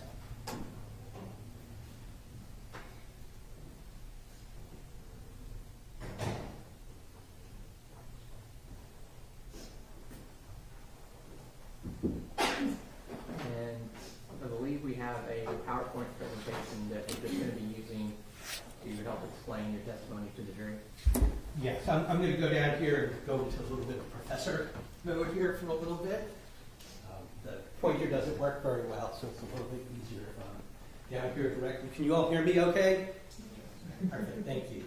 All right, so can you start by giving us a little tutorial on neuroscience and what the relationship is between the brain structures, the functioning, and behavior? Yeah, and so in order to understand what we're seeing in different imaging techniques, I need to give you kind of a little quick tutorial on the brain, how the brain works. And so the brain really is the basis of all complex behavior.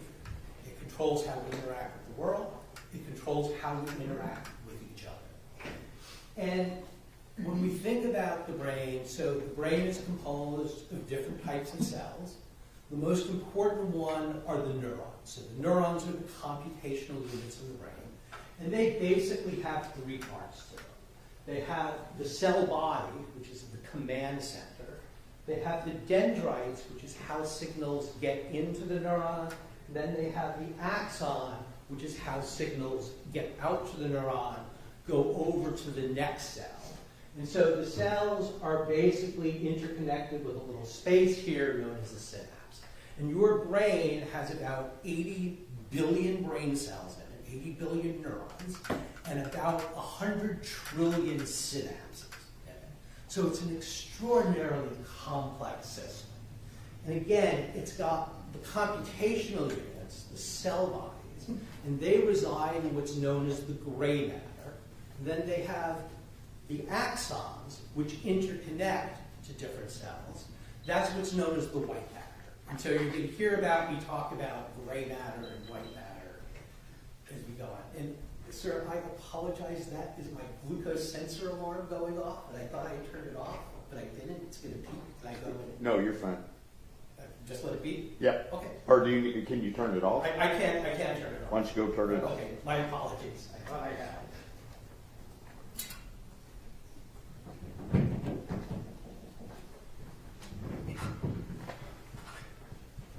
Sorry, Dad, it's been one of those mornings. I agree.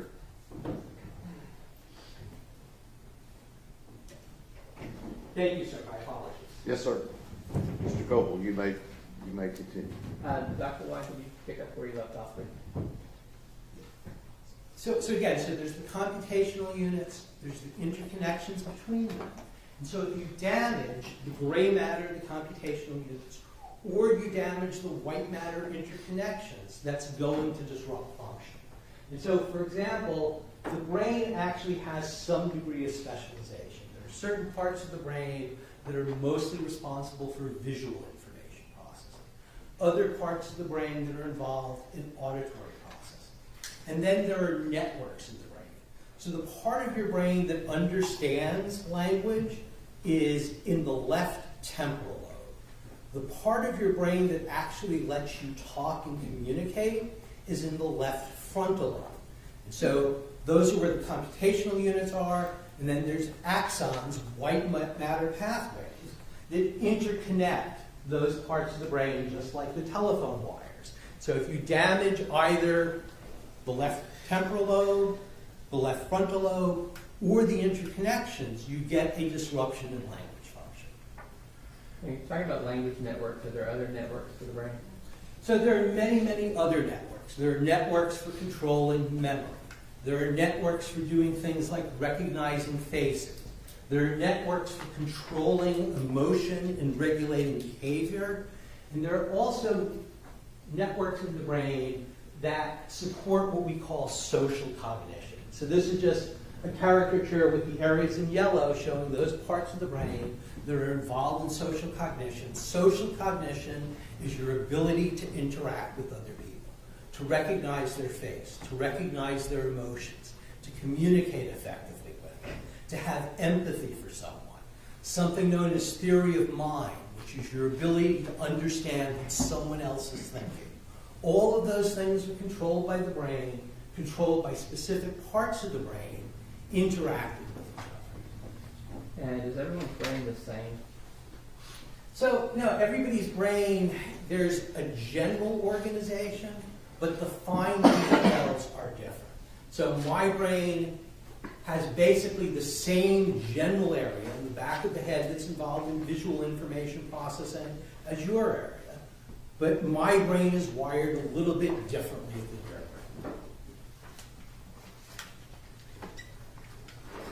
brain. Okay, so does that mean that people perceive and interact with the world in different ways because of the way that their brains are different? Yeah, so there are a couple of things that are important. So one thing to keep in mind is that the brain develops. So the brain you were born with is not the brain that you end with. And there are many, many factors that influence your brain development. Your genetics is important. The environment you grow up in. So if you grow up in a nice, kind, loving environment, your brain actually wires differently from somebody who grows up in what we call a toxic stress environment, where there's not enough food, where there's violence. Toxic exposures, alcohol, drug abuse, all of those things impact your brain, psychiatric disease, and things like head trauma. And so as a result, everybody's brain is somewhat different, and this changes how you perceive the world. So I don't know if any of you recognize this, and I don't know how well it's going to show here, but this is the infamous yellow and white dress that was on the internet. I look at that dress, and it is yellow and white to me. Both of my daughters, when they look at that dress, it's blue and black. And I don't know if anybody here is seeing blue and black, but about a third of people see this as blue and black. And my daughter's like, Dad, you're crazy. That is white. That is blue and black. And I'm like, no, it's not. It's white and gold.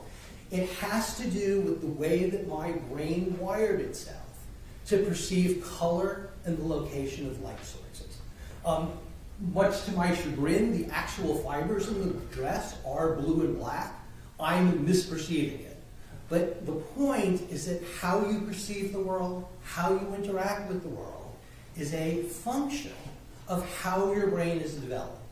And if neurotypical people can have such widely different perceptions, imagine what happens when you put brain injury and dysfunction on top of that. So how you perceive the world, how you interact with the world, is a function of how your brain is wired and functioning. Okay, so what factors influence how your brain develops and how it gets wired? So again, there are all of these different factors that influence things. And so anytime we start to look at brain damage, we start to think about brain dysfunction, and we want to try and understand what the potential causes are, we need to look at all of these different factors. Now let's talk about Tanner specifically. Can you tell me about some of the things that you've reviewed in his history and records that have at least the potential to disrupt the brain structure and function from your point of view? So one of the things that I do is I go back and look at medical records, school records, jail records, trying to identify all the things that we know of that potentially cause disruption in brain function. And there are a lot of those, and I try to identify the ones that may be relevant in a particular case, in this case for Tanner. And so based on these reports that I reviewed, there are certain things that are in the literature there. So he potentially had some toxic exposures. There are some records which suggest that there may have been some fetal alcohol exposure. There are records which indicate that there was probable lead exposure. There are records that indicate that he had this toxic stress, that he grew up in an environment that wasn't the ideal environment for raising a child.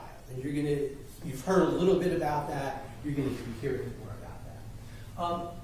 He has what we believe are some neurodevelopmental disorders. So you've heard a lot about autism spectrum disorders. And so autism spectrum disorders really are a spectrum. So I do a lot of work with kids with autism. Some of these kids are completely nonverbal, don't make any eye contact. Judge, I'm going to object to this. This is an extending narrative without any form of question, and it's non-responsive as well to the particular question. All right, sustain. Let's keep it question and answer as much as we can. Yes, sir. So as part of your work in identifying neurodevelopmental disorders from a neuroscience perspective, have you worked with patients who had autism spectrum disorder or ADHD? Yes, so I extensively work with individuals with both autism spectrum disorders and ADHD.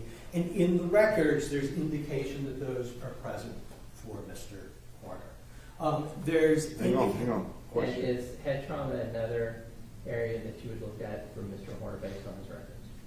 So there's indications that there may have been some head traumas, not well documented in medical records. But again, I consider head trauma as a possibility for something that might disrupt brain structure and function. And as a neuroscientist, how do you go about evaluating brain structure and function? So there are a number of techniques that we use. One of the primary ones is something known as magnetic resonance imaging, MRI. So MRI is a technique for looking predominantly at brain structure. There's a big donut-shaped magnet. So you slide somebody into the magnet, and then you actually pulse at them little radio frequency signals. And the system listens for the radio frequency signals that come back. And those signals that come back are influenced by the tissues in the brain. Now, So- those images at the bottom, type of images you would get from an MRI? Yeah, so these are not Tanner's images. These are just representative images.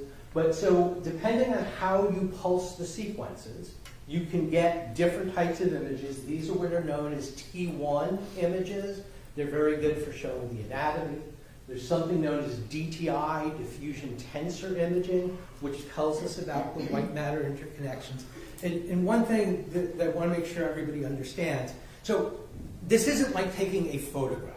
This is measuring magnetic signals that are coming back from the brain and reconstructing these images. So it's a mathematical, computational thing. It's not like snapping a picture. There are standard ways on how these signals get reconstructed and represented in terms of what the images look like. And you said there's standard ways, so is this a technology that's widely used in clinical and research and scientific applications? Yes, so almost every hospital in the United States has an MRI scanner. They all produce basically the same types of images. Not all scanners have the capabilities for the diffusion tensor imaging, but they can all certainly do these types of T1 images. And this technology has been admitted to courts across the U.S. Yes, sir. Did you do an MRI on Tanner?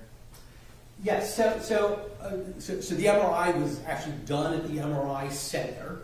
I personally, about a year ago, set up the protocols on the scanner to collect these data.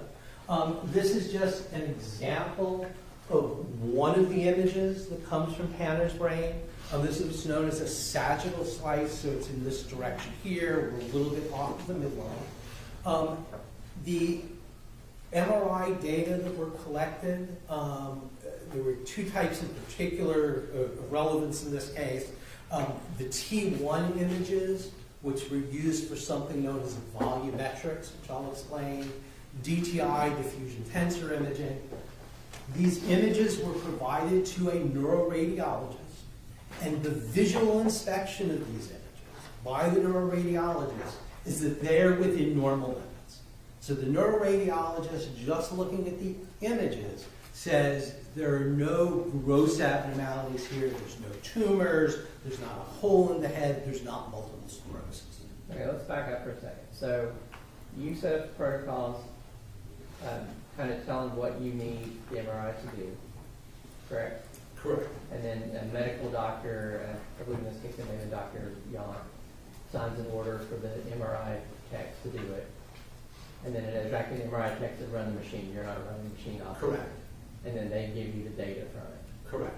And you're saying that a normal radiologist reads it and says, when you say there's no gross abnormality. Judge, I'll object as to leading. Let me hear the question. I'm sorry, I thought he already said that the radiologist said there was no gross abnormality. What did the radiologist find? The radiologist did not indicate any gross structural abnormalities in Tanner's brain. And we're using the term gross like in the term of a large scale. What do we mean there? What you can see on visual inspection. And that's where you said visually you can look at it. He saw no tumors, no holes in the brain, those sort of things. That is correct. Okay. So let's go. You talked about a couple other ways that you, as a neuroscience, analyze it. You mentioned volumetrics. Tell me what volumetrics are. So one of the challenges with MRI is in children with autism spectrum disorders, even very severe autism. MRI shows things in less than 10%. In mild traumatic brain injury, MRI visually shows less than 10%. What scientists and clinicians have jointly developed over the last 2 decades are what are known as quantitative methods. One of those is a quantitative method known as volumetrics, where we actually measure the size of different brain areas. This is done by a computer. And then the values for the client are compared with average values from a normative database. So just like when you have neuropsych testing or you have your blood work done and they come back and say, hey, your white cell count is done, that's comparing your white cell count with the expected average for people who don't have any conditions. So Okay, let's hold up 1 second and explain. You talked about using a normative database. Now, first of all, you said volume, and for a layperson, you're really talking about the size of each part of these brains? that is correct. And then you said a normative database. Explain how you create that, what that is. So again, the normative database is created by MRI images from people without any history of head trauma, neurological disorder, psychiatric disorder, learning disabilities. And so for the work that I do, we're able to compare Tanner's data with a normative database that has about 10,000 people. Now from that, we extract only the male subjects who are within 5 years of age, but it's a very large database. And so we can look at the results and say, hey, this is within normal limits, or this value is too big, or this value is too low. And we can do statistical evaluations on it. And all of this is done by a computer. So the computer does the identification of the different brain regions. So that's what these colors are. This is just showing the computer calculating these different brain regions. The computer system doesn't know if it's my brain, your brain, Tanner's brain. The only information the computer has, in this case, is at the time we did the scan, I think Tanner was 33 years old, male subject. That's the only information that it has. So it's a very objective, mathematical, statistical way to determine whether or not there are abnormalities. And it's making a comparison between his brain, his values, and neurotypical people within 5 years of age. Is that above or below? Yes. And that are male? Correct. Okay. And so again, so it's a statistical comparison. So this is just showing a subset here. So the open circles are the values for the database, the neurotypical subjects. And so if Tanner's value is here in green, right smack in the middle, that's within normal limits. If his value is very large compared to the database, that's outside of limits. If it's very small, and we describe how abnormal things are using a statistical measure, something known as a z-score, which basically tells you how abnormal things are. Okay, and what did Tanner's MRI show? So Tanner's volumetrics show that things are mostly within normal. There's one particular area in the brain, the left orbital frontal area, that is abnormally low. His value is about 20% lower than what you see in neurotypical subjects. That translates into about 50 million fewer neurons. And again, this here, this underlying brain, this is a caricature based on the calculations. I'm the one who put these colors on and chose the color. So Okay. the way you get those colors is the science, and that is standardized. That's how we do it for everybody. Now, so you're saying that it indicated that he likely had a volume loss, and you were using this to show which part of the brain that would be in. And what does that part of the brain normally do? And so the left orbital frontal cortex is one of these key brain regions involved in the emotional regulation of behavior and social cognition. It is often disrupted in autism spectrum disorders. Again, that's based on the scientific literature.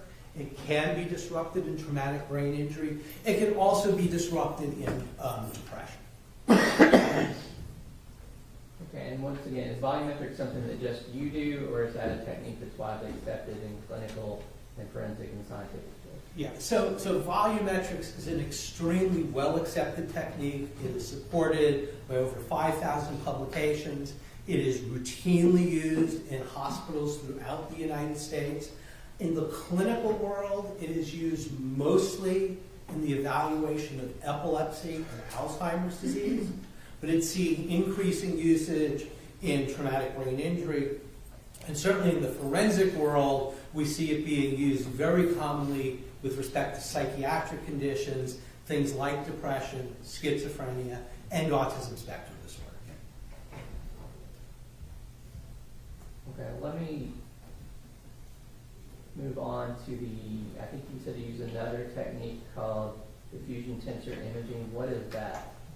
So diffusion tensor imaging, it's still an MRI technique. It's just a different way of pulsing those radio frequency fields to emphasize different characteristics. In particular, the characteristics it emphasizes look at how water is diffusing in the extracellular space. And so remember we talked about axons. So axons travel in bundles. Because they travel in bundles, water within the brain moves along the axons as opposed to across them. And so we can use a measure known as fractional anisotropy, FA, to tell us about the integrity of the axons. And so just like we did with the volumetrics, the computer is going to calculate the FA values, in this case for 33 different fiber tracts, and compare the values for Tanner versus a neurotypical database. Okay, and what is the DTI for Tanner show? So the DTI for Tanner shows that most of his fiber tracts look to be intact. Well, hold on for 1 second here and tell me about the images. These are the computer images, or you've added color to help us understand? So these are the images. So the underlying brain here is just a generic one. The color codes here are showing the tractography. So this is the computer's reconstruction of the fiber tracts in Tanner's brain. The color assignment, again, is very, very standard, not something I do, comes out of the computer algorithm. The different colors are telling you about the direction that the fibers are moving in, whether they're going front to back, up, down, or across. And then again, the computer extracts these FA values, compares it to the normative database, tells us whether they're normal, whether they're high, whether they're low. These blue boxes indicate that those fiber tracts had FA values that were abnormally low, in the lowest 5th percentile. Okay, explain, let's start with what tract we're talking about and what they control, those values you found. Yeah. So in particular, Mr. Horner has low FA values for what are known as the right and left fornix. This is a fiber tract that's very important in short-term memory. And the low FA values indicate that there's a disruption in the structure of the fornix. And did you tell us what the fornix, what did you say? So the fornix is predominantly involved in short-term memory. Okay. Now, this DTI, is that a technique that only you were using, or is that also common in clinical and research and scientific settings? This is also a common technique. Diffusion tensor imaging is supported by several thousand publications. Tractography is routinely used by hospitals in planning surgery for people with brain tumors and epilepsy. These types of quantitative analyses aren't too often used in the hospital because they don't change medical care, but they are routinely used in forensic and research settings to understand whether or not there is evidence of white matter disruption in conditions like autism, like traumatic brain injury, like substance abuse. Now, I think you've explained that the volumetrics and the DTI are looking at brain structure. Did you also look at brain functioning, and how would you do that? Yeah, so looking at structure is one thing, but it's only part of the story. So if you take a group of people with autism spectrum disorders, often, certainly clinically, the MRIs look normal. Even the volumetrics are normal in many of those individuals. You need to actually look at the function of the brain to understand more of what's going on.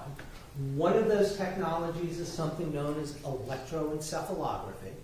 So your brain cells work using electrical currents. So when your brain cells are active, they generate electrical potentials up on the scalp surface, and we can measure those using a special cap. I actually came to Fort Worth. I personally did the EEG exam on Tanner. What comes out from the EEG is a bunch of squiggly lines. These lines are showing how the electrical potential is changing in time at each location. We record from 19 different places over the head. And are you doing an interpretation on that, or is this a computer? So this is a computer analysis again. So one of the things that can be done with these signals, so if you have a very complicated squiggly line, you can describe the complicated line by a combination of simpler signals. We basically look at how fast the squiggles are and how big the squiggles are. So the computer can take the actual data and calculate how much what we call power there is in each frequency. Power relates to how big the signals are. And so we get values for Tanner for power at different frequencies at each electrode. Just like we did with the MRI, we can compare that with a normative database. Now, can you back up for 1 second there? You put up there these different gamma, beta, alpha, theta. What are we talking about there? So we generally describe, again, the signals by how fast they are. So delta refers to squiggles that are very slow, so between 1 to 4 per second. Beta refers to much faster signals in the range of 20 to 40 per second. And these different types of signals are associated with different types of activity. So delta activity in particular is associated with very significant brain dysfunction. You should not have a lot of delta activity in somebody who's awake. Beta signals are associated with brain hyperexcitability. We see that in anxiety disorders. We see that in autism spectrum disorders. We see that in post-traumatic stress disorders. So by looking at the different frequencies in the scientific literature, we can understand what is or is not abnormal and what it is related to. The EEG is also a technique that's commonly used clinically, forensically, scientifically. Yes, so again, in the clinic, it's used predominantly to look at epilepsy and sleep disorders. Quantitative metrics are used in ICUs to look at epilepsy and stroke. These types of quantitative analyses are also used clinically in guiding a therapy known as neurofeedback. That's typically done more by psychologists as opposed to medical doctors, but still clinical work using these technologies. And the Q up there, is that for quantitative? Yes, sir. And that's just kind of another way of analyzing an EEG? Yes, so the EEG is the basic data, QEEG is the quantification of the data.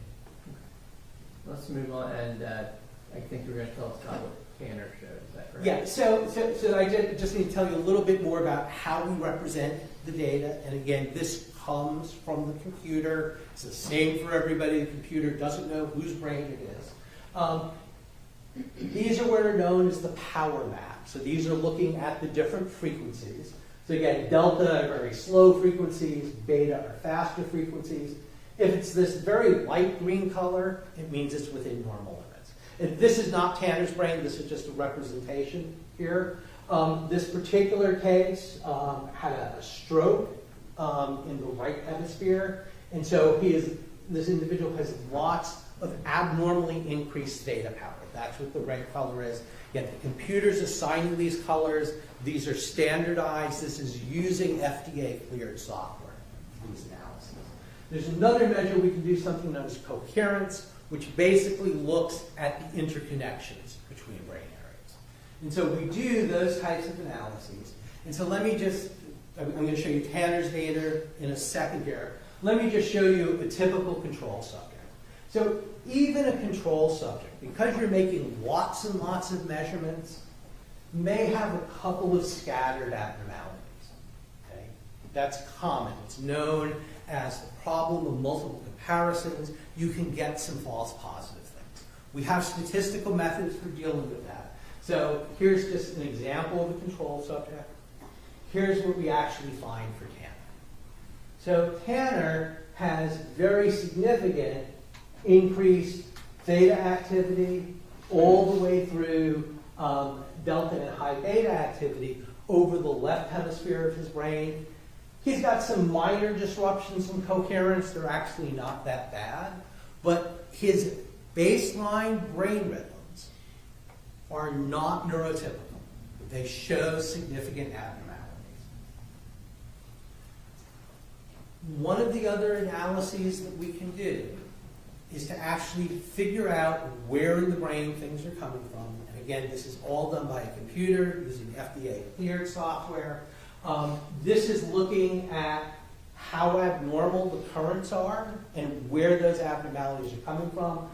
This is a generic brain, so the underlying brain is not Tanner, it's just for demonstrative. But the colors and the locations of the abnormalities come from the data from Tanner. And he shows in particular abnormal theta activity and abnormal high beta activity over the left hemisphere, temporal lobe, parietal lobe, a little bit of the frontal lobe. And what can we learn from that? So what these data are indicating are, so that the theta is indicating that there's some general brain dysfunction. Increased theta activity is often associated with traumatic brain injury, but you can also see it in other psychiatric conditions. High beta activity is very consistent with an autism spectrum disorder. Now, you cannot, and I can't look at the EEG in isolation and say, aha, this is autism, okay? These are not diagnostic techniques in that sense. They are supplemental information.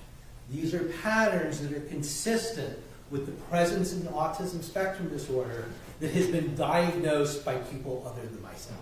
So you're looking at the brain. We know the brain controls behavior, can give you information on other psychiatric or developmental disorders, but you're not diagnosing solely based on this. That is correct.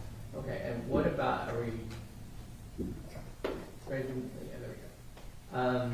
We talked about this is QEEG is routinely used in clinical, forensic, and research settings. That is correct. Okay. And what about a PET scan? Was the PET scan done in this one? Yeah, so the last imaging technique. First of all, what does PET stand for? So PET stands for positron emission tomography. So when your brain cells are active, they require glucose. Glucose is the energy the brain cells use. And so PET is a way of looking at metabolism and blood flow within the brain. You actually inject the radioactive glucose, and then the PET scanner images how that glucose is distributed. It does it in conjunction with a CT scan, which is kind of a very fancy X-ray to give you some structural information. So you get the CT structural information, you get the PET information. And I'm just going to show you some things, and I want to be careful to explain this if I may. So the images that get sent to me from the scanner are generally black and white and gray images. They don't have any color on them. There are standard color palettes that are applied to those data to just help to emphasize some things. So that's what the blue and the purples are, to just tell how much metabolic activity there is. So blue is low metabolic activity, yellow is high metabolic activity. Just as we did for the MRI, just as we did for the EEG, the computer algorithms go ahead and calculate whether the values for Tanner are normal or abnormal relative to the normative database. And then the computer goes ahead and puts these blobs on. So these blobs are not inherent in the images. These represent the computer calculations, but they are identifying areas that are abnormal. In this particular case, Tanner has what's known. Before we get to that, 1 second. Sorry, I missed just a little bit. So the PET scan, you said that was another one where there has to be, you did a doctor's order, you set up the protocols, an actual text who do the PET scan did the PET scan. That's correct. Okay, and then was there a separate reading on that? So there was not a formal reading. The imaging center tells me if there's anything grossly abnormal on the PET. They did not tell me anything that was grossly abnormal. So the clinical read of the PET scan is within normal limits. And is that once again talking about the same thing? If we're looking for the big issues, the hospital issues. Yeah, for looking at tumors, for looking at Alzheimer's dementia, you don't see gross things on PET in general in psychiatric. And then you get the data, the computer does its magic science here, and now that's what we're going to talk about. Yeah, and so the data actually come to me. I actually send it to a company that does these analyses. So it's like a blood test. It gets sent off to a lab. The lab sends you back the results. And then I interpret those results from a neuroscientific perspective. Okay, so now can you go ahead and proceed with your interpretation? Sorry. So he has a number of areas which are known as showing hypometabolism. So these are areas of abnormally low activity. And again, the computer is putting on the color codes here. These are standardized codes. This is how they're always used. I don't choose the colors. This is all part of the software. Tanner shows hypometabolism in several areas of the brain, including the orbital frontal cortex, right and left, including parts of the right temporal lobe. He also shows abnormally high metabolism, overactivity. And overactivity is just as bad as underactivity. He shows that in particular in the back of the brain, in a part of the brain known as the cuneus. And then so one of the things that I have done is taken that information and just for ease of display, color-coded onto a demonstrative map. So blue is showing areas that are hypometabolic, red is showing areas that are overactive. Now, you mentioned the cuneus there. I don't know if you had mentioned that before. What is that area of the brain? So the cuneus is actually predominantly involved in visual information processing, but it's also involved in social cognition. In particular, things like empathy and, again, this thing known as theory of mind, understanding what somebody else is thinking.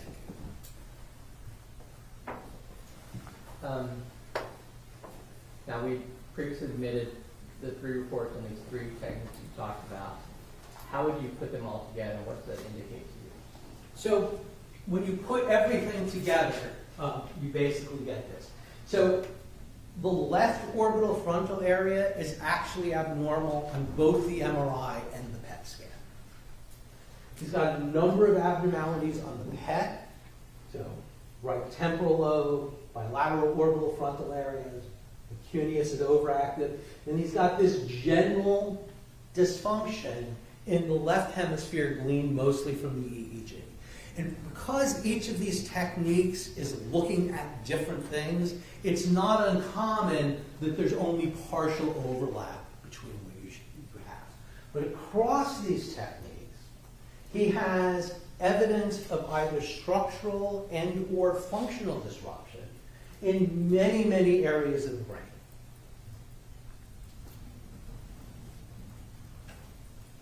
Great. And can you,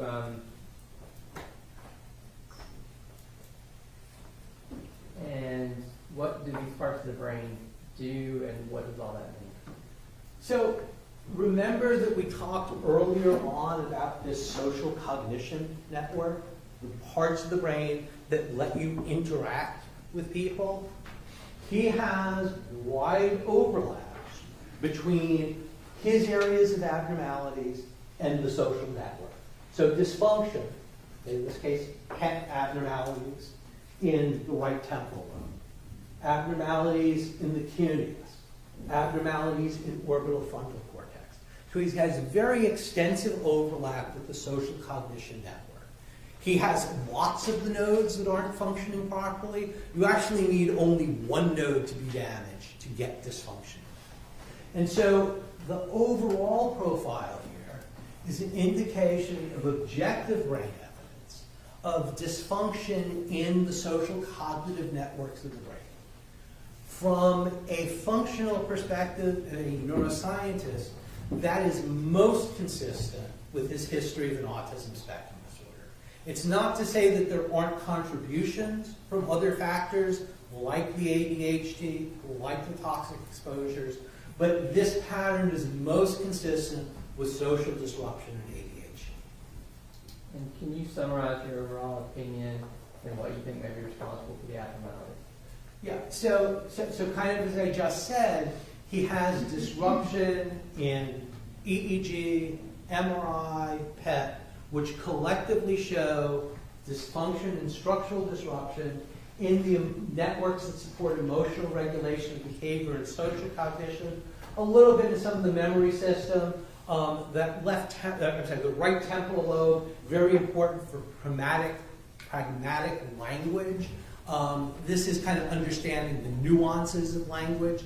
So he's not, based on the imaging, he's got disruption in those networks. Again, profile most consistent with autism spectrum disorder. Other things might be contributing to this. It's my understanding that Mr. Horner does have a history of some substance use, mostly marijuana, but also some cocaine and hallucinogens. This particular profile is not a good match for those things. It's not to say he hasn't done those things. It's just to say there's not evidence in this particular set of data that his exposure to those substances have caused major permanent brain damage. It's really the autism spectrum disorder that goes hand in hand with these particular findings. Thank you, Dr. Lynn. You're on tax links. Okay. Let's break for lunch. It's on its way. It should be here in about 5 minutes. So we will start back up at 1:15. Okay? See you then.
court is on a lunch break, and it has been like this for quite a few minutes, and I think the defense is trying to cause a distraction about what is actually going on with the allegations in this case. They are, because you talk about the autistic brain and the ADHD brain, but it doesn't, however you want to look at it and flip it around, you're never going to really see what they're, the truth is that he did this that was very evil and wrong, and that all these other things are completely irrelevant. So I think this only confirms the case, since they have no case. Sometimes it's best not to say anything at all, but what they do is they just keep on talking. So, I mean, it's interesting to see the neurology and how the brain functions. There's actually quite a lot of lessons to be learned from these trials, but still, I think it's going to be certainly a successful death penalty. That is without a shadow of a doubt, but I could be wrong, and it could not be a death penalty. It's just, they're trying to present facts, but people don't really care about facts. It's about what it is what it is. What happened in this case. So, that is my opinion about what we just witnessed.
All right, so we have some things in history that were funny. I'll talk about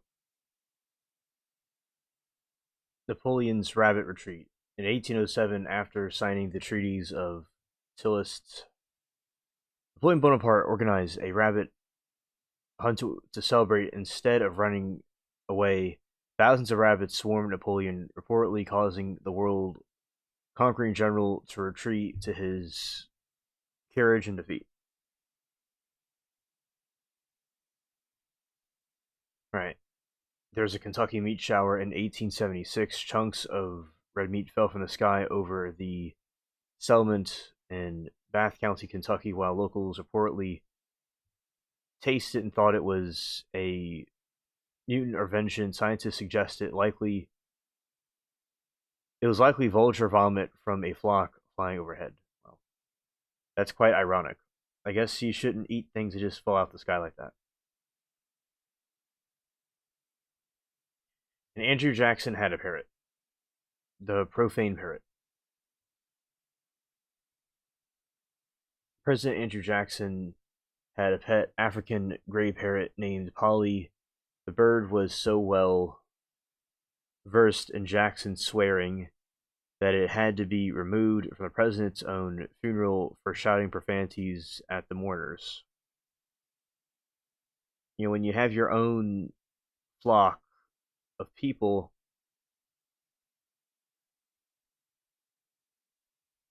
you know, it's kind of funny but like sad at the same time. Like the bird didn't really realize like maybe what it was saying, or maybe the bird knew what it was saying. That's possible too. Scared. All right, so the Straw Hat Riot in 1922. Still watching. Finish nap number one. Might have another. Yeah, yeah, and it definitely is a. It would be a good time for that, Moki.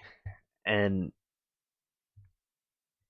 you got your nap points summarized for today. That's good, and might have another. Yeah, so certainly, I was thinking about when the witness was talking. It sounded just like some school lecture in a classroom. I mean, it's a little bit, you know, it's really just talking about the brain and different neurons and stuff. I mean, I don't know what it has to do with anything, but you know, sometimes it's kind of like a overall classroom setting, especially now. There's nothing there, so yeah, you could get nap number two ready for you. And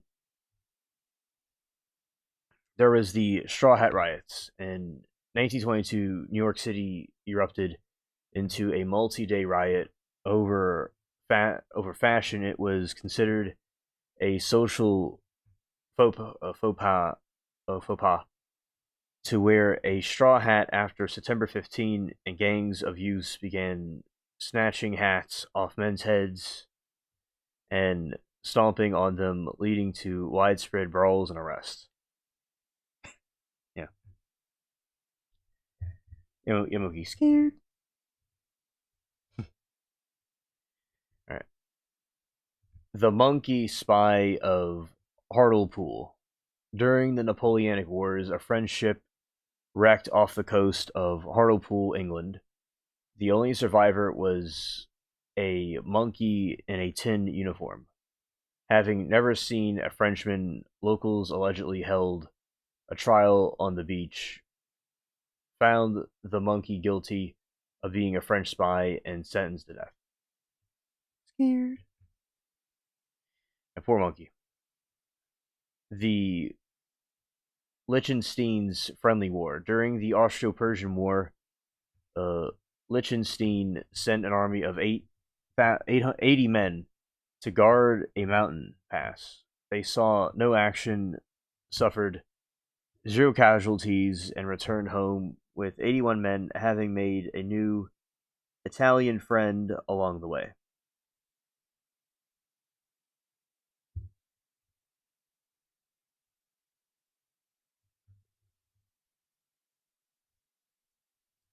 seconds.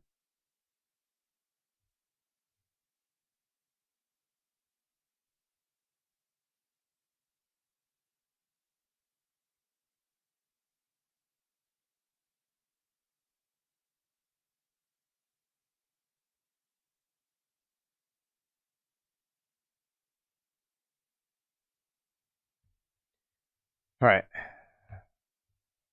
Military blunders and mishaps. All right.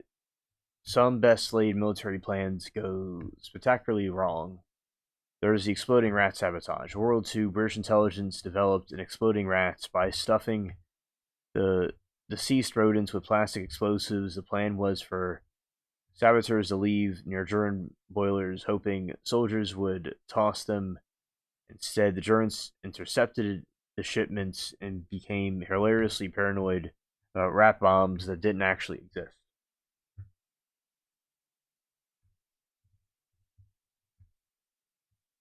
The Great Pandendrum, an attempt to breach the Nazi seal walls. The British built a massive rocket-powered wheel called the Pandendrum. During its 1944 demonstration, the rockets detached and the wheel began spinning wildly across the beach, nearly running over the official cameraman before disintegrating.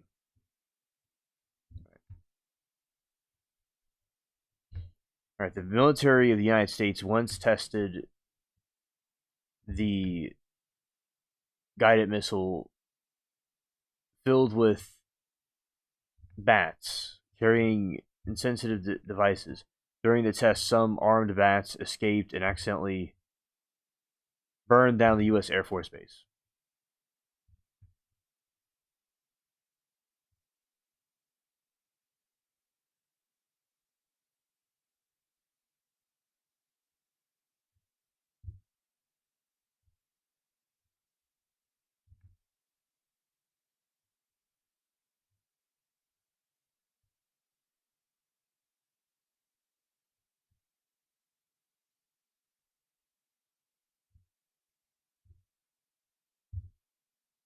During Vietnam War, the Air Force seismic sensors disguised as dog droppings to track movement of the Ho Chi Minh Trail. They were quite effective because most people avoided touching them, though they tended to fail menacingly if stepped on.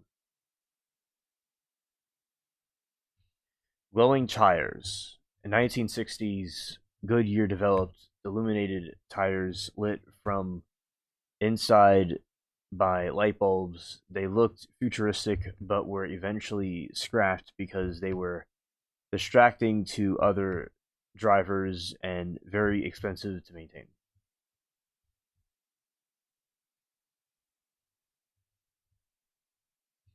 The cat meow machine. In 1960s, Japanese inventions designed to scare away rodents by playing recorded meow. It didn't work because the mice eventually realized that the cat was just a repetitive noise and ignored it. It seems like the meowing that cats do might be for humans, so the rats may not really understand what's going on anyway.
Ancient history's weirdest moments. Okay, the war on the ocean. The Roman Emperor Caligula once marched his army to the shore and ordered them to attack the ocean with their swords and spears. After defeating Neptune, he forced his soldiers to collect seashells as spoils of war. The sacred chickens. In ancient Rome, generals used sacred chickens to predict the outcome of battles. If the chickens ate their grain heartily, it was a good omen.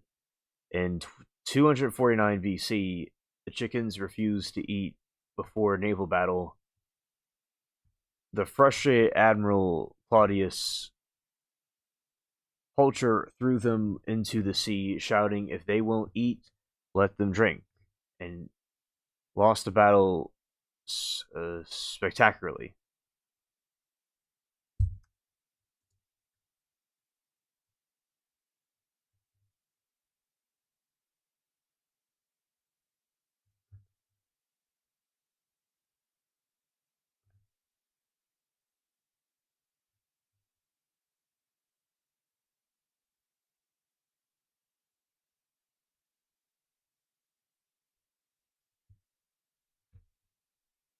The Pharaoh's honey slaves.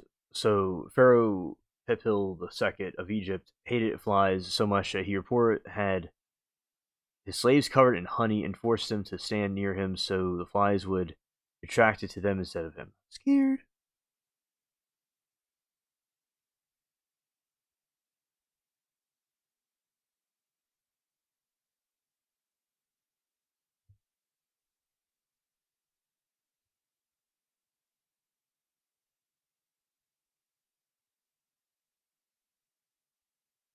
Oh, this is interesting. This is a dark one. The Trial of a Corpse. In 897 AD, Pope Stephen VI had the body of his predecessor, Pope Formosius, exhumed and placed on the throne to stand trial.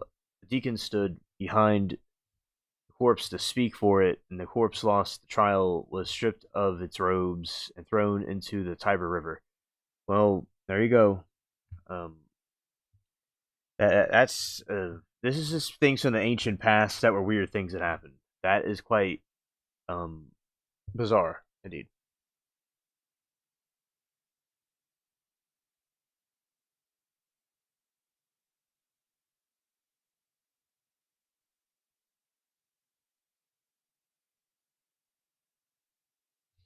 Now, these are strange origins of everyday objects.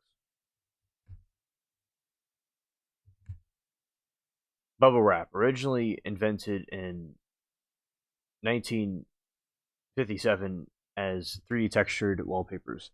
When it failed as home decor trend, the creators tried marketing it as greenhouse insulation before finally realizing it was perfect for protecting fragile items during shipment.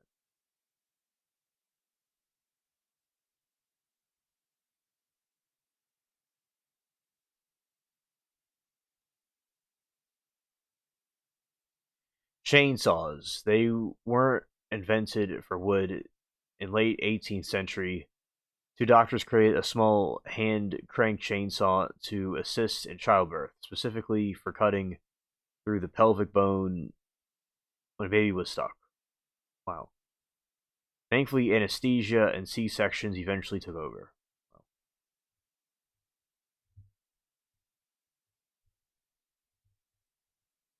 And cornflakes.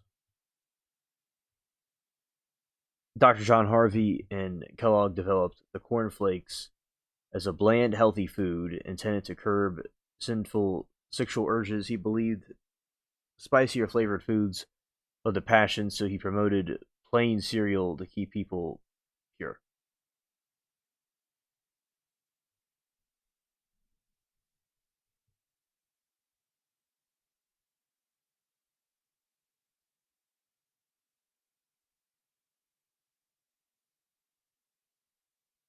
The high heels in the 10th century, heels were designed for the Persian cavalry soldiers.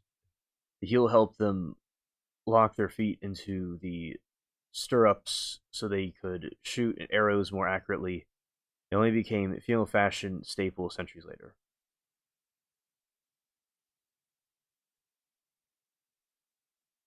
All right.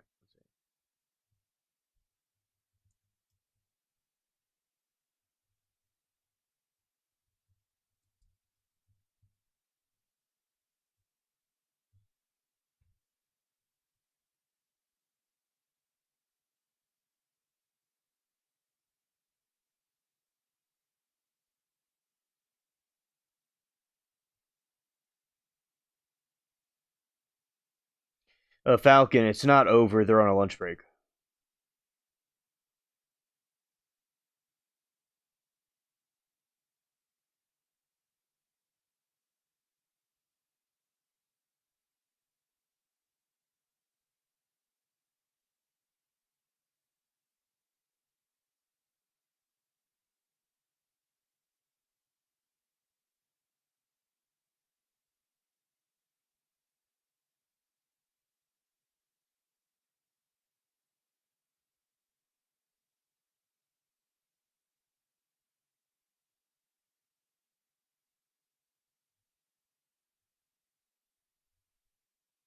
There is something called the beard tax. Peter the Great of Russia was obsessed with modernizing his country to force men to shave, so he implemented a beard tax for those that wanted to keep their facial hair. You had to pay a fee and certain copper or silver token provided you paid the right to be hairy.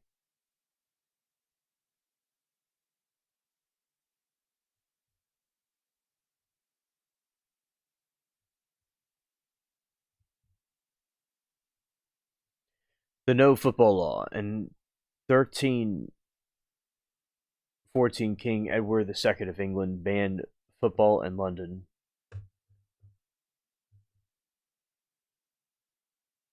Because the game was so violent and loud that it caused a great uproar in city. Anyone caught playing the devil's game could be sent to prison.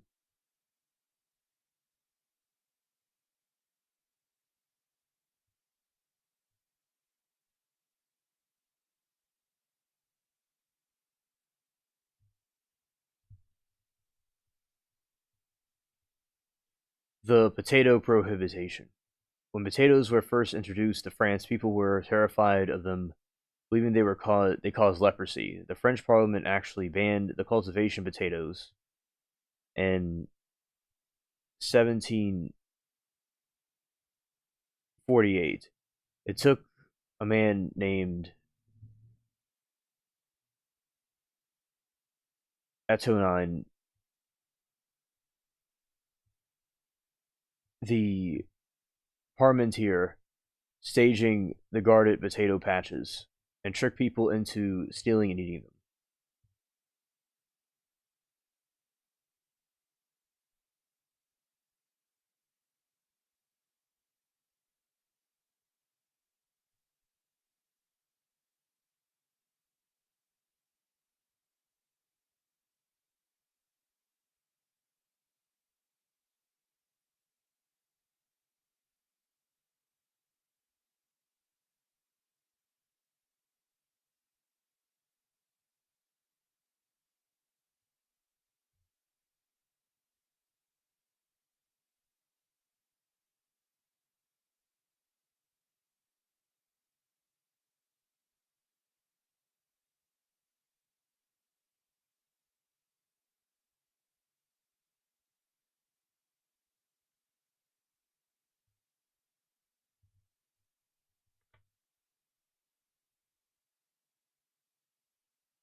All right, these are some field predictions.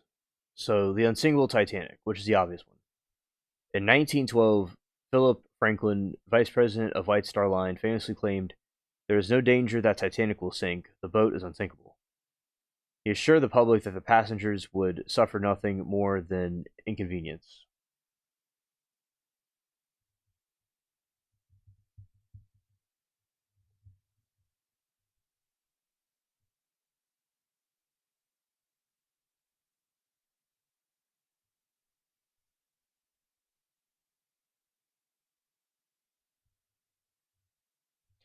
The fad of automobile. In 1903, the president of Michigan Savings Bank advised Henry Ford's lawyer not to invest in Ford Motor Company, stating the horse is here to stay, but the automobile is only a novelty, a fad.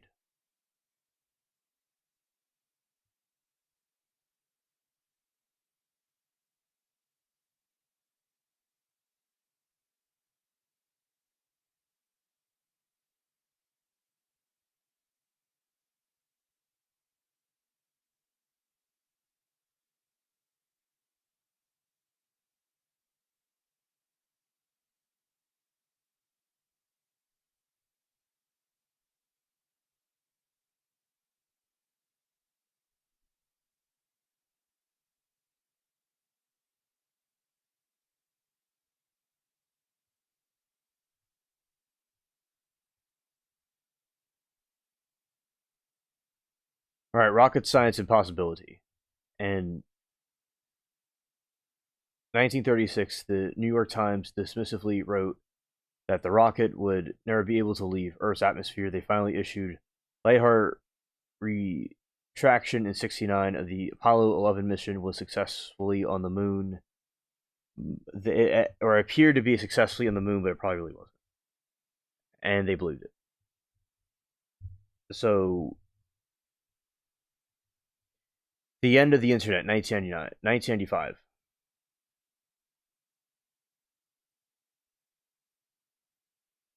Robert E. Kraft, inventor of Ethernet cable, predicted the internet would go spectacularly supernova, catastrophically collapse in 1996. He later famously ate his words literally by blending a copy of the article and drinking it.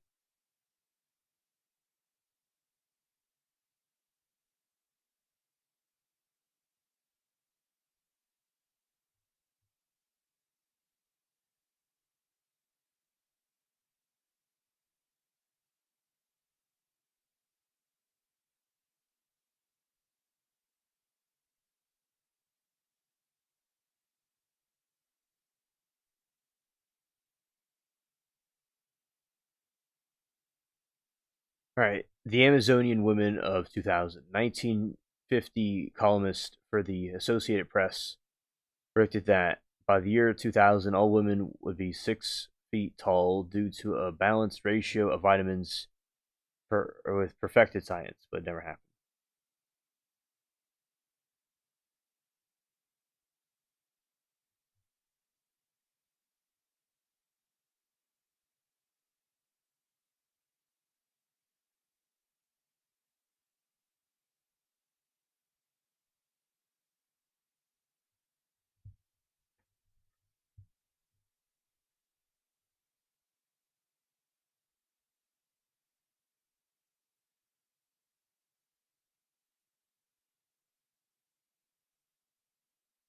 The Spaghetti Tree. On April 1, 1957, the BBC's news program Paranorma aired a segment about the spaghetti harvest.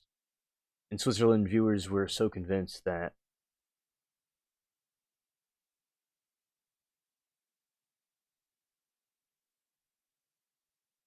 they harvested spaghetti. The BBC were calls with asking how to grow their own. BBC told them to place a sprig of spaghetti in a tin of tomato sauce and hope for the best.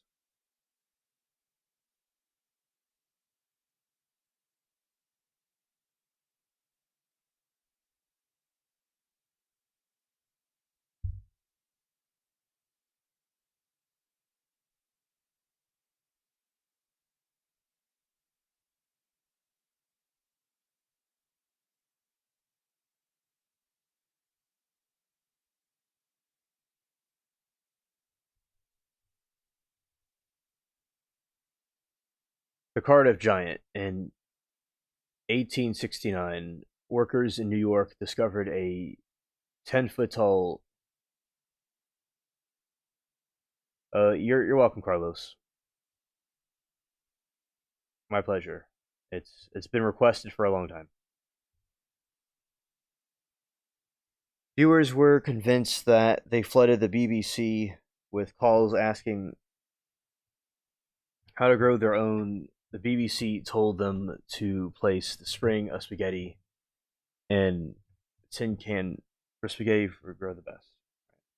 So the Cardiff Giant. In 1869, workers in New York discovered a 10-foot tall petrified man. It was actually a gypsum statue commissioned by George Hull to prank a minister who believed that the biblical giants. Hoax was popular that P.T. Barnum offered 50,000 to buy it. When he was refused, he just made a fake of the fake and showed it to anyone. And showed it anyway.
Alright, the Berners Street hoax in 1810. Theodore Hook bet a friend he could make any house the most talked about spot in London. He sent out thousands of letters in a single day, resulting in constant stream of chimney sweeps, bakers' birches, and even the Lord Mayor of London arriving at random woman's home.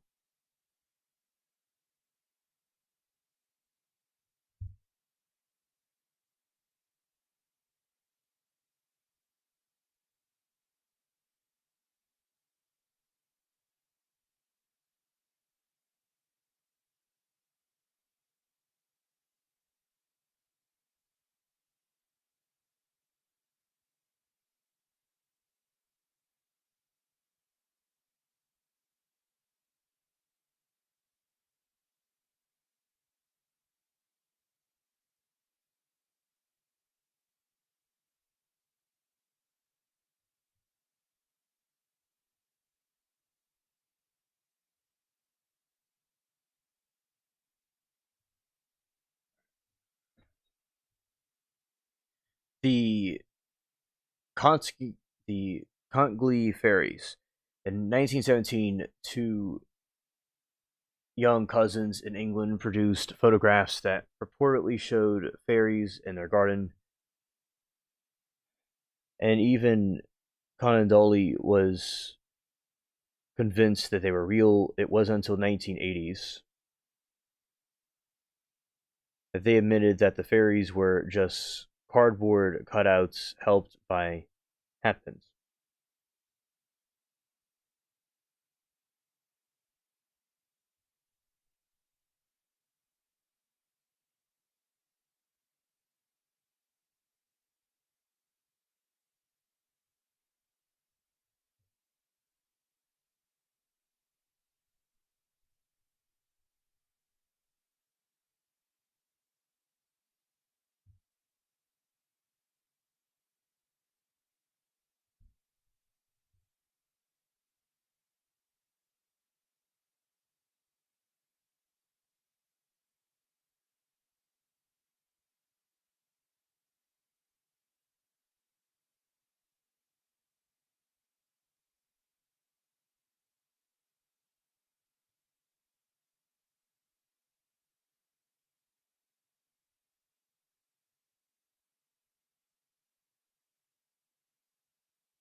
The Great Moon Hoax. In 1835, the New York Sun published a series of articles claiming that a powerful telescope had spotted bipedal beavers and winged humans living Sapphire Temple on the moon.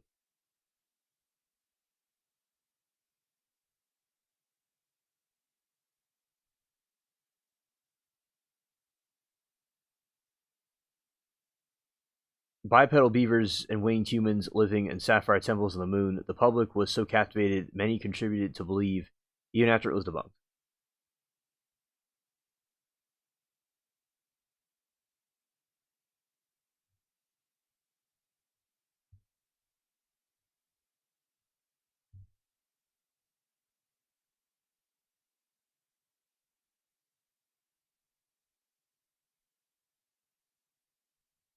Facts, Carlos. Yeah.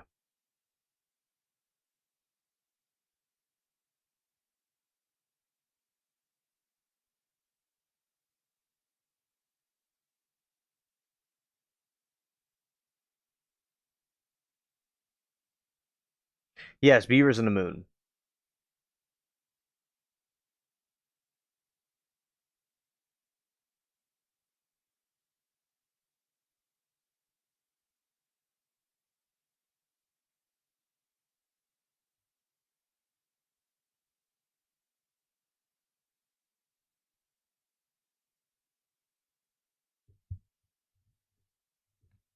Yeah, so they had a telescope that allegedly saw beavers on the moon.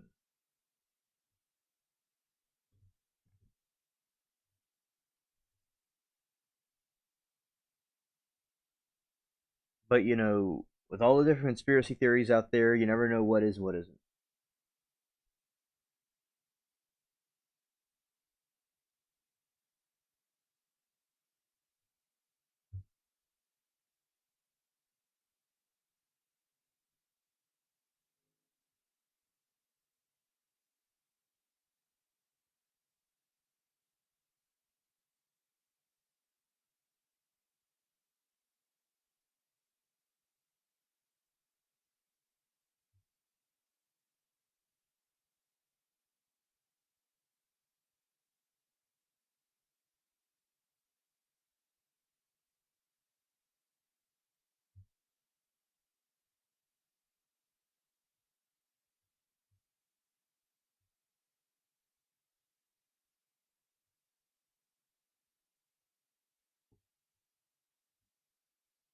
Scared. Carlos. Scared.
All right, let's look at some more.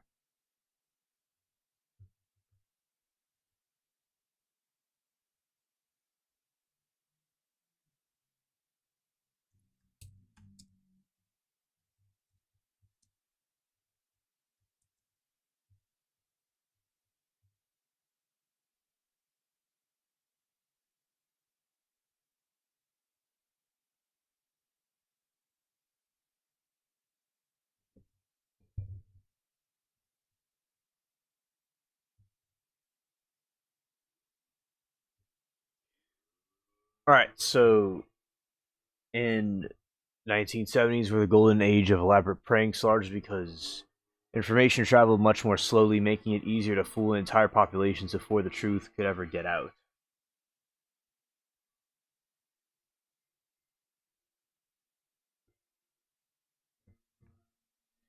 Mount Edgecumbe eruption. 1974, April Fool's Day, residents Skitka, Alaska, woke up to a thick black smoke blowing from the volcano and had been dormant for 4,000 years. Panic issued until Coast Guard helicopters flew over and found 70 burning tires and the giant sign in the snow that said April Fools. Pranksters Oliver Porky and Vicar had planned the stunt for 3 years, waiting for a perfect clear day.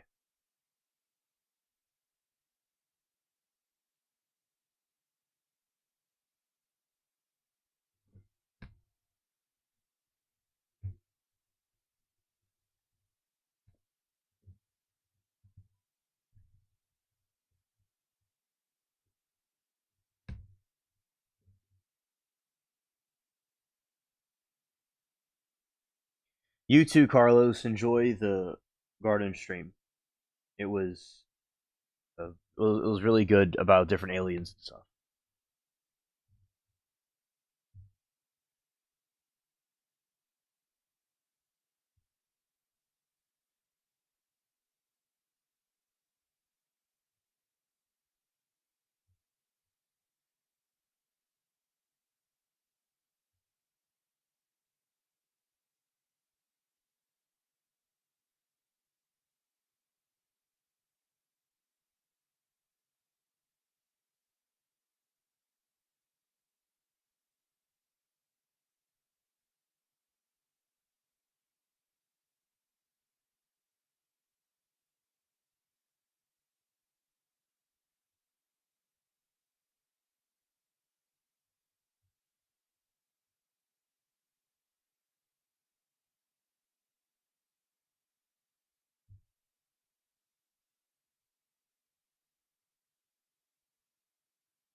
It's getting ready to start now.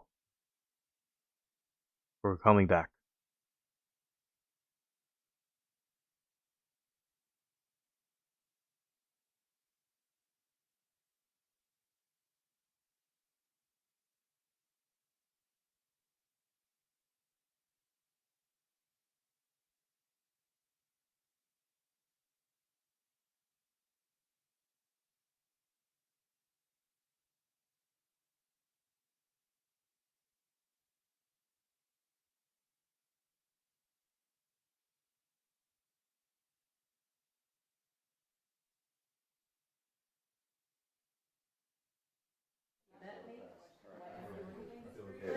I'm feeling that making that sound where the candle.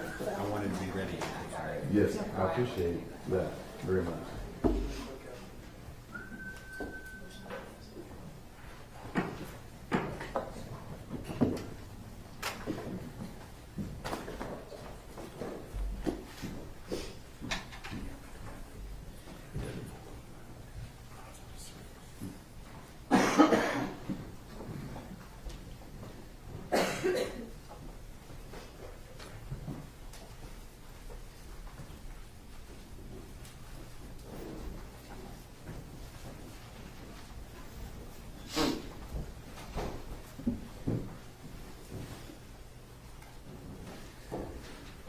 All right, everyone may be seated.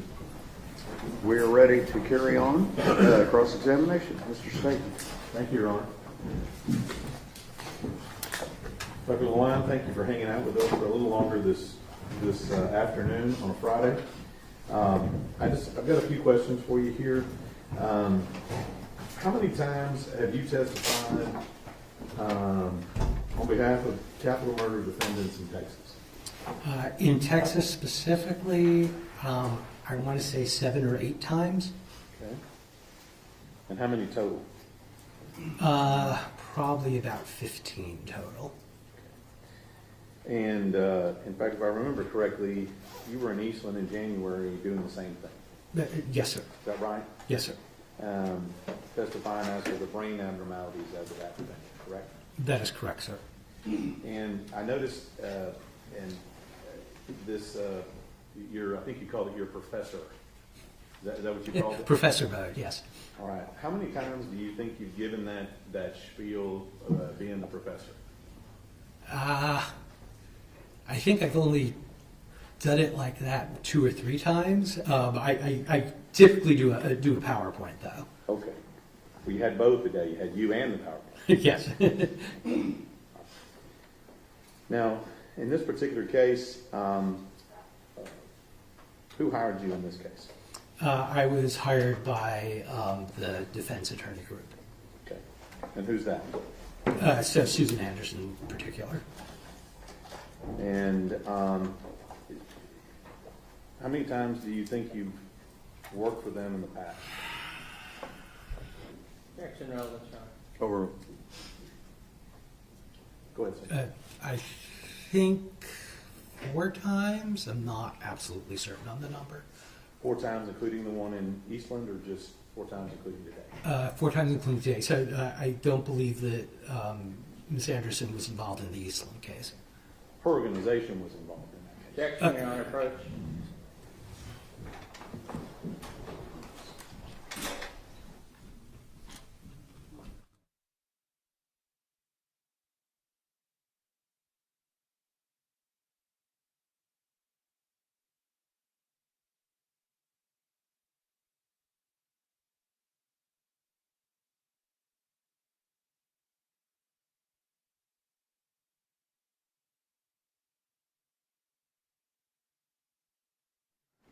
Chair will disregard the last question asked by the prosecutor, okay?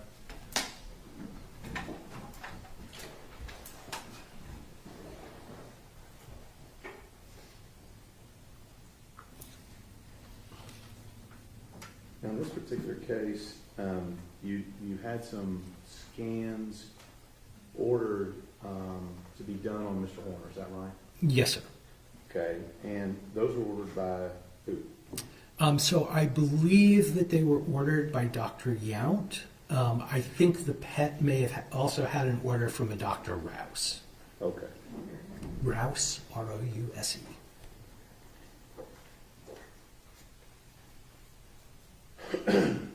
And in this particular case, just so we get this out of the way, what's your bill in this case?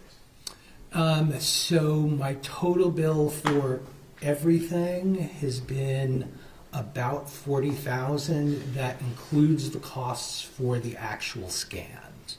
Okay. And like I think we talked about in this case, you're not a doctor, psychologist, neuropsychologist. You're very clear about that, correct? Yes, sir. And you can't make any type of medical diagnosis or conduct any type of psychological or psychological tests. That is correct.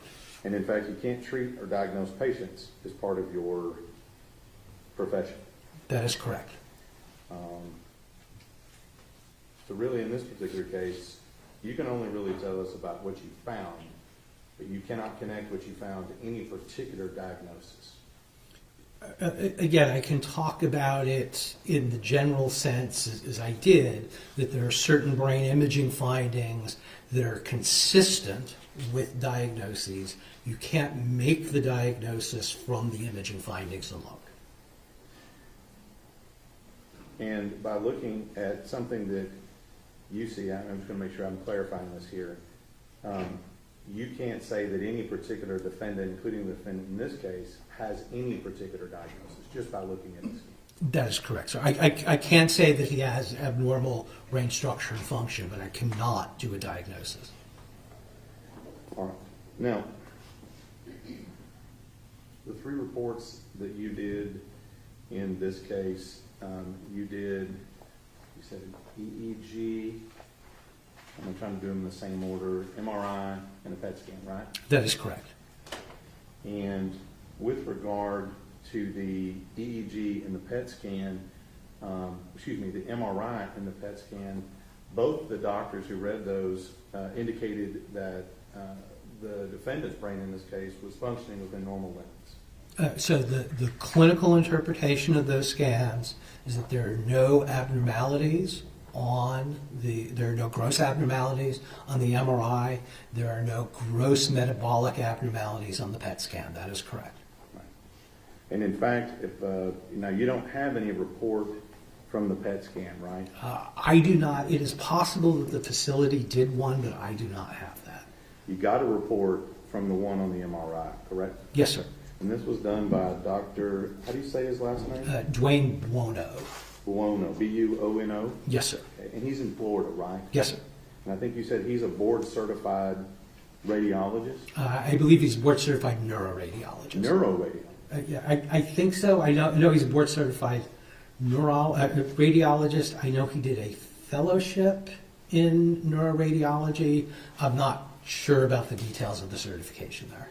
All right. And as a result of that, he says things in his report, I'm just going to make sure I get this right, that things are unremarkable, normal, so on and so forth. Is that right? Yes, and that's very, very common in psychiatric conditions. But that's what our medical doctor here says? Yes. Okay. And in fact, I think that with regard to the MRI and the PET scan, you indicated that most of the things on there were normal and intact. Is that what you said? Yes, most of the areas we look at are normal and intact. There were several that were abnormal, particularly on the PET. And I think that we saw, and I'm not going to try to get into the beta, gamma, theta wave thing with you. You said there were some things that looked like they had fast squiggles and slow squiggles. So those are the definitions of the beta and the delta waves. Okay. Yes.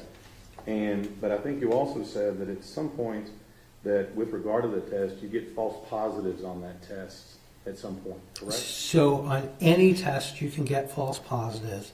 There's a statistical technique known as a Benjamini-Hochberg correction for multiple comparisons that I also applied to the data. That isolates the ones that are more likely to be true positive versus false positive findings.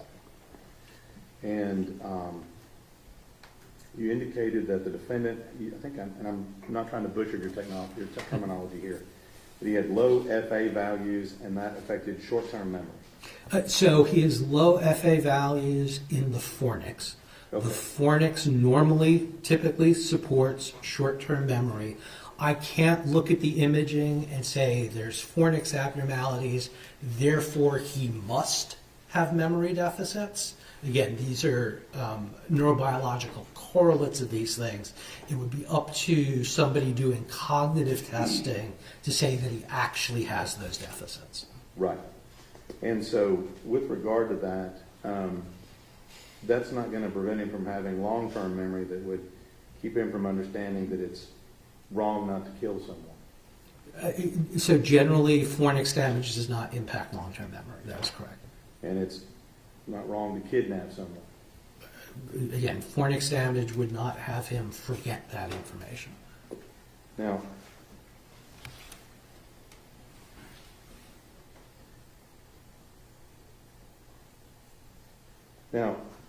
when I'm looking at all these abnormalities that you're talking about, and you described a whole lot of stuff, okay, and I'm not going to try to talk about all the technology behind it, but how is it with all of this stuff that the defendant is not just sitting in a room drooling somewhere? Sure. Yeah, so there are levels of abnormalities. These techniques are very, very sensitive. This profile of abnormalities is still on the relatively mild side. So these are the types of abnormalities that we see in individuals with psychiatric dysfunction, with things like autism spectrum disorders. The fact that he has a lot of them, doesn't mean he's a fully demented individual. Okay. And I guess what I'm asking is that, in this case, I guess what I'm asking, how is it possible that he can function, for example, drive a car, read a map, things of that nature, if he has all of these abnormalities and things that you're talking about? So again, it matters where the abnormalities are. His abnormalities are predominantly in the social cognition system. So he has orbital frontal cortex compromise, but he doesn't have compromise of dorsolateral prefrontal cortex. He doesn't have compromise in the brain areas that support the types of skills that you just mentioned. So, but with regard to what you're talking about today,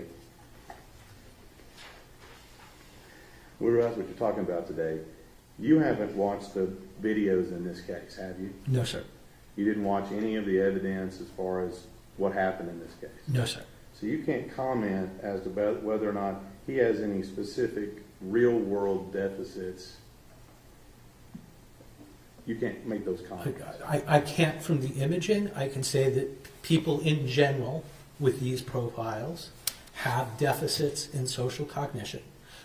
I cannot specifically say that Mr. Horner has deficits in social cognition other than from the information that's in the record. So the diagnosis of autism spectrum disorder, the core feature of that is social cognition disruption. Now let's talk a little bit about, we talked a lot about the human brain, okay? And you'll agree with me that the human brain has an amazing ability to adapt and function despite many factors that come into play. It can, yes. Right. And when we talk about, you gave an example, I think, of all the things you compare your test brain to. What was that called? The sample of all the people? The neurotypical database. Neurotypical data. And there's not really anything such as a normal brain. Nobody has the same brain, do they? Not exactly the same. So the neurotypical database takes into account the normal variability.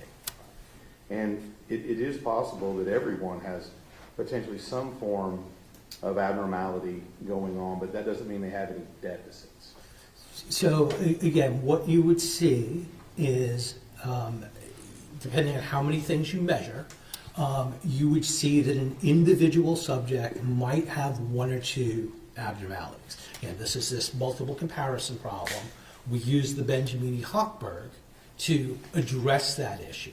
So the number of abnormalities that Mr. Horner has, we would see in less than 0.01% of the population. So even with any abnormality and even with some deficits, you're not telling us that a person is going to act a certain way? Again, I can only talk about the general, this is what it's correlated with. From the imaging alone, I cannot say anything specific about Mr. Horner's behavioral pattern. I'm talking about anyone. You can't say any person will act a certain way. Not explicitly, that is You correct. can't say whether or not they'll commit crimes. Correct, And you can't say whether or not they'll engage in any particular conduct. correct. And for example, I mean, we have individuals out there, let's say, my example I thought of was football players. You'd agree with me that they may have some brain injury at some point. Would you agree with that? Many of them, yes. But that doesn't automatically mean that they have deficits, It, right? it doesn't explicitly and automatically mean that. It means that they are much more likely to, but for an individual person, I can't say, hey, I've got this finding, therefore this person must have this deficit. You can't do that from the imaging. Right. And you said you got a grant from our special operations warfighters, correct? Correct. And in that particular field, we've got a lot of military service members and veterans that may have some abnormality due to a combat injury. Would you agree with that? Yes, sir. And that doesn't necessarily mean that they're going to be somehow unable to continue defending our country. Again, not necessarily, but on average, they have compromised skills that compromise operational readiness, which is why SOCOM is funding us to look for therapeutics. Now let's break this down a little bit. We've been talking about the brain. Will you agree with me that the brain and a person's mind are different? There's lots of theoretical work of that. That's a philosophical debate. I will say that the way that one's mind interacts with the world is through the brain. And so if your brain is damaged, how your mind is going to interact with the world is highly likely to be compromised. But your mind, you'll agree with me, is where we get the person's reasoning, motive, things of that nature. Right? But it's all filtered through the brain. So I see that dress as yellow and white. I cannot free will myself to think that that dress is black and blue. And so the way that your mind, if you want to call it that, perceives the world, interacts with the world, is through the brain. So if your brain is damaged, the information going into your mind, the information coming out of your mind is going to be compromised. And so when you're talking about that, you use the term free will. Your testing's not going to be able to determine free will in an individual, does it? No, absolutely not. And then neuroscience really doesn't have anything to do with person's free will, does it? Again, there's lots of neuroscience written about free will and mental status. But your neuroscience, you're not able to distinguish between those who cannot control their impulses and the people who choose not to control their impulses. I cannot clearly distinguish between that. That is correct. How many brains do you think you've scanned? Across conditions, I've probably been involved in the evaluation of about 7,000 brains. And the stuff you're looking at, what we're talking about today, in Mr. Horner's brain, right? This is not the first time you've seen stuff like that before. It's not. This is one of the rarer occasions where there are so many nodes specifically within the social cognition network. But I've seen other abnormalities, again, more commonly related to things like TBI as opposed to autism spectrum disorder. And you were in here and you heard the last witness in here, did you not? The nice speech therapy lady? Yes, sir. And you heard from her that she said that autism did not cause this crime. You can't disagree with that. I do not disagree with that. That's what it is. Read Rick.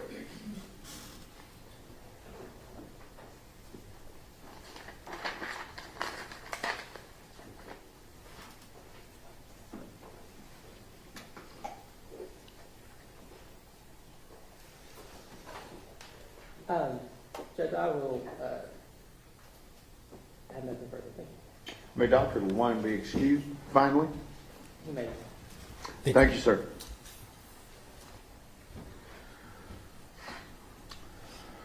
Our next witness will be testifying remotely, so I need a few minutes to set up everything up, okay?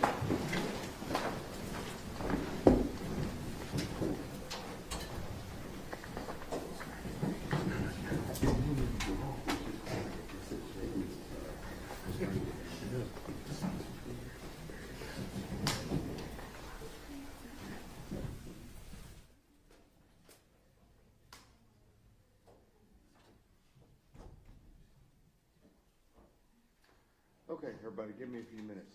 I need the state's HDMI cable. It's up there, Your Honor. Okay. Hold on. Okay.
Yeah, he certainly should have a. They certainly need to have shackles on him and have him very and restrained more. He is, he pled to murder, and it's completely bizarre that they keep on talking about his brain. All this is feeding his narcissistic ego, and I think that they fell into a trap of that he wanted to set, where he's being obsessively talked about by the people in the trial, right? So,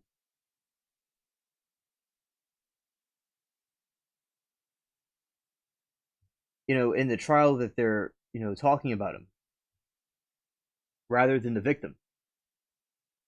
So, in a way, it's steering away attention from the true victim here. Because that's what evil always tries to do. They try to make themselves look like the victim. So, yeah, he needs to be strapped up and electrocuted right now.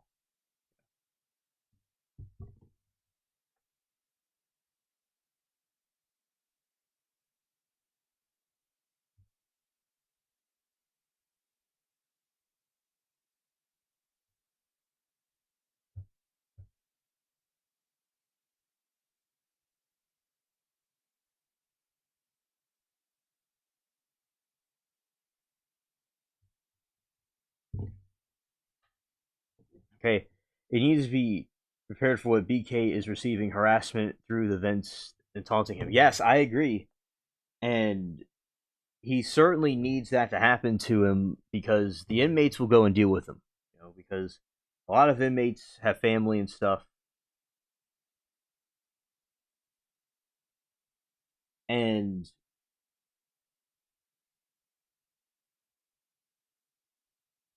it was just another person.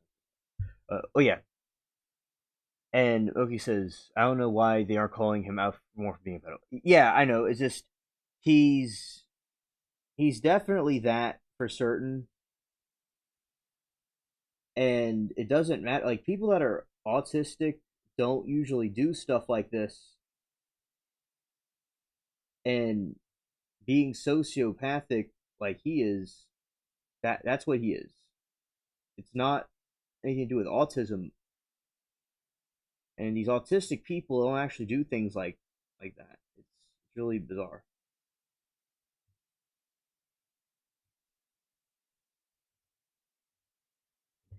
And they need to call him out more for doing that, for being a pedophile. And because that is no excuse. He's abducting a child, and he's bringing them to their own deleting them, and he's a murderer. Definitely very bizarre behavior, I think, and it said the autism has nothing to do with it. And the inmates need to certainly get him.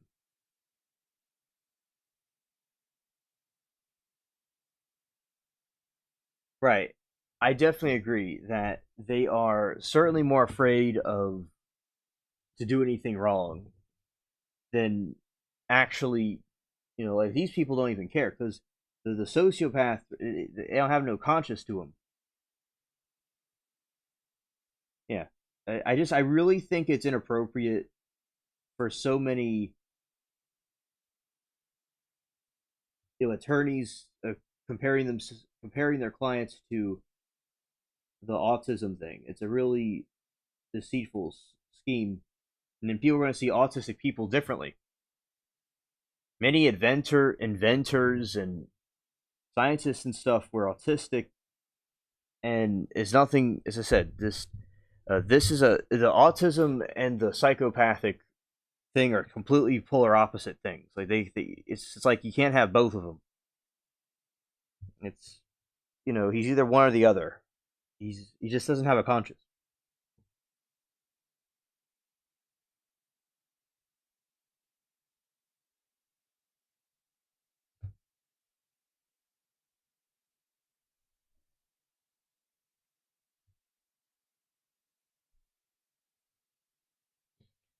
And these people will crave attention. That's what the defendant is doing. And I know this will only make the jury more triggered. And like people, the accountant, the yes. So they need to call him out more for being a pedophile. They need to call him out more for his impulsiveness and his brain. They need to focus on the brain of the girl that was murdered over this other thing.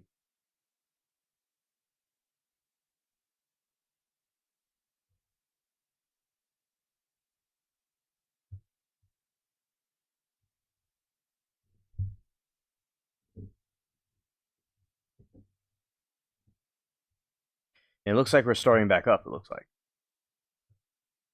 Maybe so. A very good point, chat. And it looks like they're actually going back. Looks like they are not really back yet from their break, or whatever they're doing.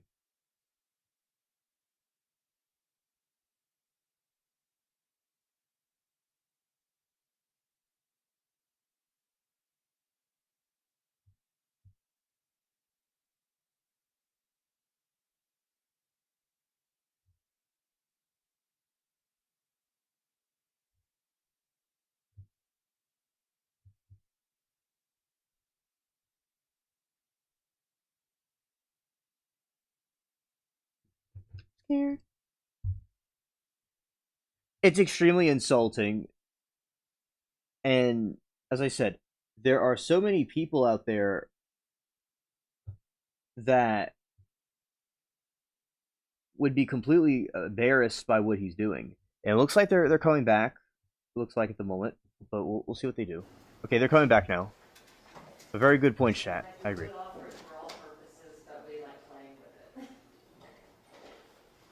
Then the court reporter had to keep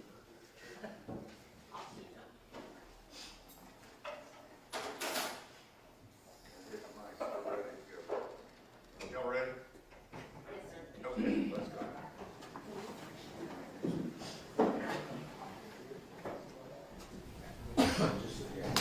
See yourself on. Here, let me get rid of this thing. See yourself on. Oh, okay. Oh, I got you. Well, as you ask, yeah, as you approach, and then just get on there. Okay, yeah. And I think the mic will pick you up.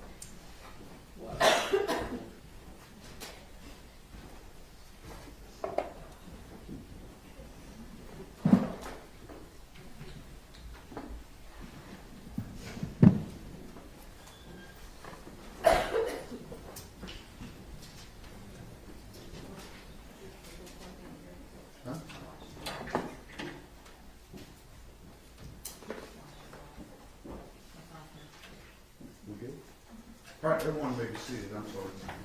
Ladies and gentlemen, this witness has been previously sworn to testify truthfully. Mr. Goble. Thank you, Your Honor. Dr. Bigler, could you state your name for the record, please? Yes, my name is Aaron, E-R-I-N, David Bigler, B as in boy, I-G-L-E-R. And you don't have to go into detail, so the court's giving you permission to testify remotely for some health issues, right? That is correct. What are your major areas of training and expertise? Well, I'm Professor Emeritus of Psychology and Neuroscience at Brigham Young University, and I was formerly Professor of Psychology and Neuroscience at the University of Texas at Austin. Also held an appointment at the University of Texas Health Science Center in San Antonio when I was in Texas. I'm a clinical neuropsychologist, licensed, board certified in that specialty, and I'm a cognitive neuroscientist and researcher as well as a clinician. And does that include expertise in neuropsychology and neurophysiology and neurophysiological diagnostics and neuroimaging?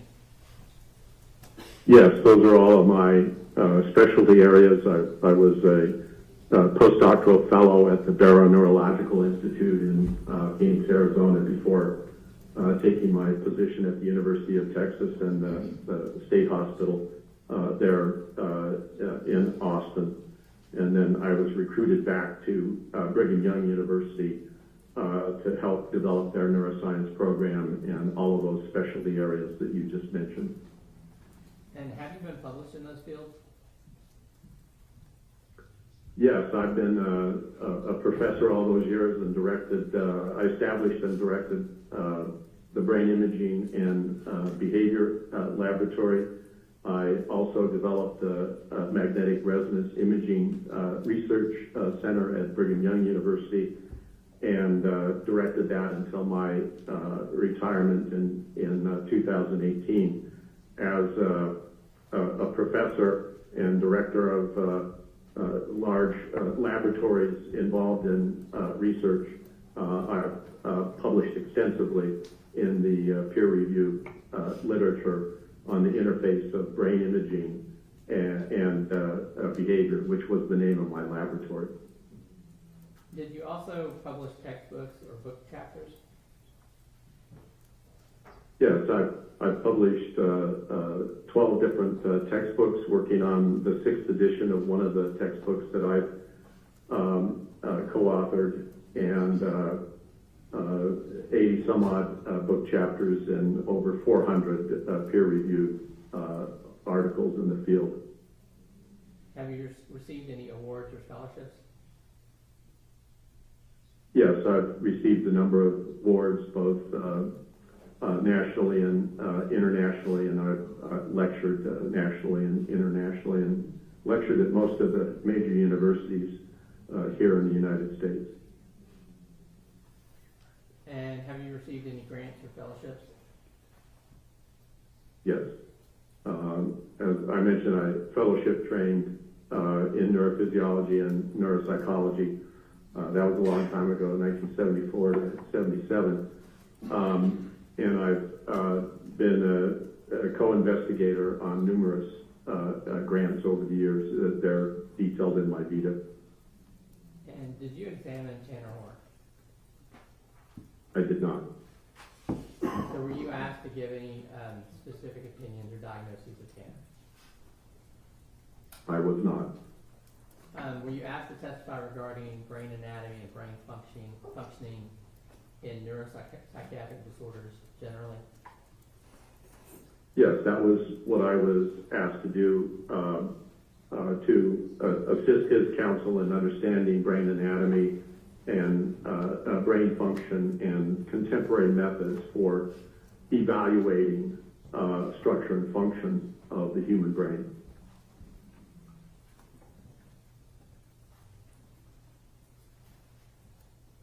Okay, and did you review some materials in preparation for testifying? I did. And did you observe Dr. Lewine's testimony earlier today? I did. So it was kind of a mouthful for what we asked you to do. We brought up to the jury in our opening about how important the brain is. Did we ask you really to educate on how the brain and behavior interrelate? Yes. In fact, the motto of my research lab was every behavior has an anatomy. The behavior emerges first in the brain and then outwardly in behavior. Now, I have a model brain here, so you can direct me if you want to use that to explain anything. But can you please start by describing brain anatomy and brain function for the jury? Yeah, so I believe that the model that you have is, I have an older version of the model that you have, and I'm holding that up here. We saw some diagrams in Dr. Lewine's presentation. This is a model. So it typically starts with the 4 lobes. So this is the frontal lobe, this is the parietal lobe, this is the occipital lobe, and I'm holding the brain here by the temporal lobe, and down here is the cerebellum, and this is the brainstem. And then if we turn it, this is called medial, if we turn it medially here, now we're looking at the inner part of the left hemisphere. And there's a couple of important areas here that were talked about. This area here is that orbital frontal area that Dr. Lewine was talking about. And then this area right here that looks like a curve here, or a bridge. In fact, that's actually the Latin part of it. It's the fornix. This is the fornix. And the back of the fornix comes out of the temporal lobe, and then it dives into a structure here called the thalamus, and then there's projection that comes up into the cortex, but in particular to this area right here, which is called the cingulus gyrus here. So that's a brief overview of some of the main areas of the brain, and I'm happy to discuss their function in more detail if need be. Yeah, can you talk briefly? I think Dr. Lewine mentioned but didn't go into much detail about how different parts of the brain he gave a few examples, different parts of the brain control different functions, and he mentioned sort of networks. Can you talk some about what neural networks are? Yes, neural networks are very important because the brain functions always as a unit. Dr. Lewine mentioned that the brain processes 100 trillion signals every moment of our existence. It's incredibly complex. There's nothing more complex than the human brain. And so you have these major hubs in the brain, and then you have these nodes that connect to the hubs. Dr. Lewine used those particular terms. He also showed telephone poles or power lines. Now, of course, we have cell phones, so it's a little bit of an older analogy, but the connector part of the telephone analogy, that is that axon, and he showed a diagram of that axon. In the classroom, I would demonstrate it like this. So I'd hold my arm up. This is the cell body. This is where, of the neuron, this is where all the metabolic machinery is taking place. These are the dendrites. They're communicating with other axons. This is where the synapse occurs. And then there's one singular process that comes out of the cell body.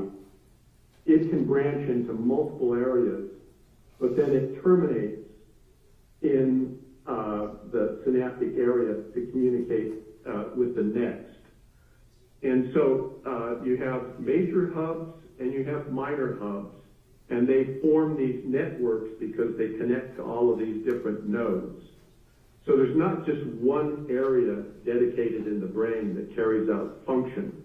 It's multiple areas working contiguously and simultaneously to generate first perceptions and initial processing, and then to actually generate behavior. I always like to use the analogy of roads, highways, freeways, interstates. When I was a professor at the University of Texas, I would drive up to Dallas often. I did things with the different universities up there. And, I-35 is a nice direct route until you get just outside of Dallas.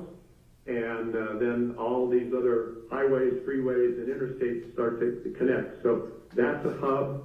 Fort Worth is a big hub. But you can go anywhere in the United States now once you get to one of those hubs.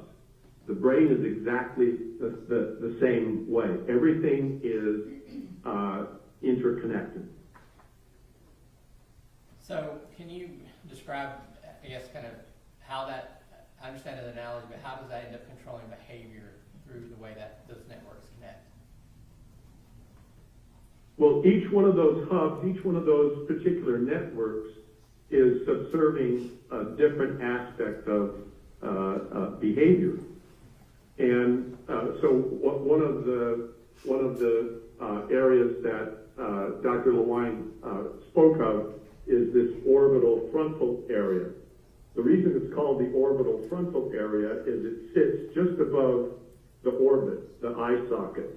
And so this was referred to as the orbital frontal area because this is the frontal part of the brain. Well, this orbital frontal area has a direct connection with the temporal lobe.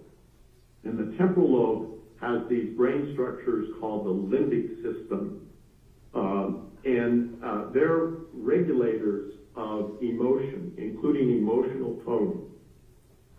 This area up here is called the dorsal lateral, and then as you move forward, prefrontal cortex. This is the slower, more contemplative, decision-making part of the brain. This is the more emotional, reactive part of the brain. If there's an imbalance between these areas, then emotion can override contemplative behavior. And this is one of the things that Dr. Lewine was talking about in terms of social cognition, because social cognition gets tied in to emotional processing, emotional regulation, and emotional tone. Now, I can throw in a little question the state had earlier. Are there sometimes, or just some ways that the brain can try to overcome any sort of issues with the network? Yes, well, again, some of the things from, let me start back with the brain develops as an experience-dependent organ. So it interacts with the environment, and the environment changes the brain interacts with the environment. It's a back and forth process that takes place. This upper part of the frontal cortex, which is slower and contemplative, and the temporal area and the orbital frontal area are emotionally reactive. So one of the old adages of counting to 10, for example, before you say something, is allowing the frontal lobe to take better control and dampen down emotions. But if emotions arise, then they cut off that contemplative part of the frontal cortex, and inappropriate behaviors come from that. So when you have the disciplines of psychology, psychiatry, medicine, trying to deal with psychiatric disorders or developmental disorders, is that where they're actually affecting the brain, correct? Yes, that's where,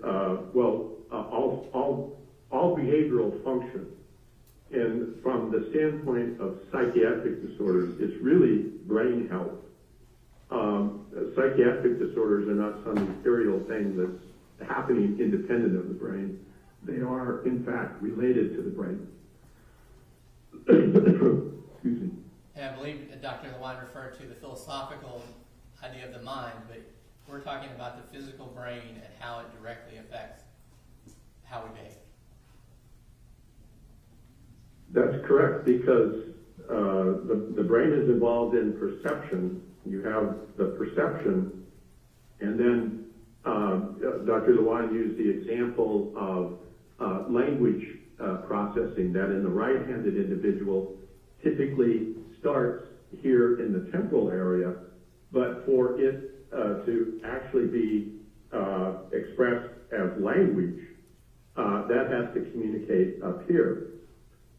Using various imaging techniques, one in the laboratory can actually watch that process happen, and then the behavior emerges, but it's the brain that's driving that behavior.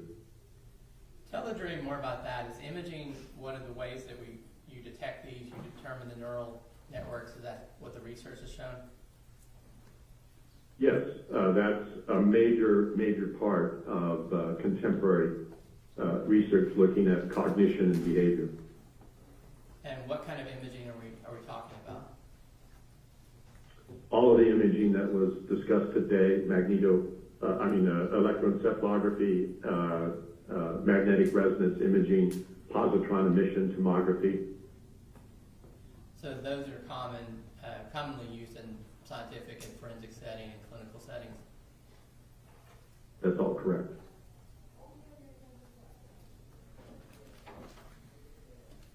So can you please explain how quantitative abnormalities would affect the neural networks? So where one has to start, if you go back to the actual imaging, Dr. Lewine spoke of the T1 weighted MRI. Well, that MRI is showing you the basic anatomy. In fact, the anatomy is so good on a T1 weighted MRI that it approximates what you would do at postmortem. So you could have a postmortem view and a side-by-side MRI, and you would see that they're very, very similar. But the resolution on MRI just takes you down to a millimeter. Well, in a single cubic millimeter of cortical brain tissue, you have somewhere around 100,000 neurons, and you have somewhere around 5 million synapses just in that little 1 millimeter area. And so when you're looking at the clinical scan, which was discussed this morning, you're looking at the gross anatomy, but you're not looking at the cellular level. You're having to make some inferences about that. And where the quantitative imaging assists is it's like artificial intelligence in a way. It's taking a deeper dive into the data. And as Dr. Lewine explained, that T1 weighted image gives you 3 tissue types. Gray matter, that's where the cell bodies and the synapses occur. White matter, that's that singular process axon that then connects with other cells. And cerebral spinal fluid, CSF. The computer programs allow you to then what's called segment into white matter, gray matter, and cerebral spinal fluid. And then through a variety of very eloquent algorithms, it allows you to then classify those areas. You saw the images that had the colors. Those are classified images that are identifying specific areas of the brain. And now, because this was what's called a volume acquisition MRI, you know the parameters, and you can define these areas, we call them regions of interest. You can define those areas, and then you can quantify their volume. You can actually do even more. You can measure their shape, their contour, the surface area. So there's a number of metrics. The only ones that were applied here were volumetric analyses. But it's giving you a window into a more detailed aspect of brain structure when you're looking at the MRI. And the PET imaging is telling you something more about metabolic function, and the EEG is telling you something more about the physiologic function of the brain. This is what's called multimodality imaging, where you take this imaging and you integrate it to best understand what the imaging data is telling you about that individual.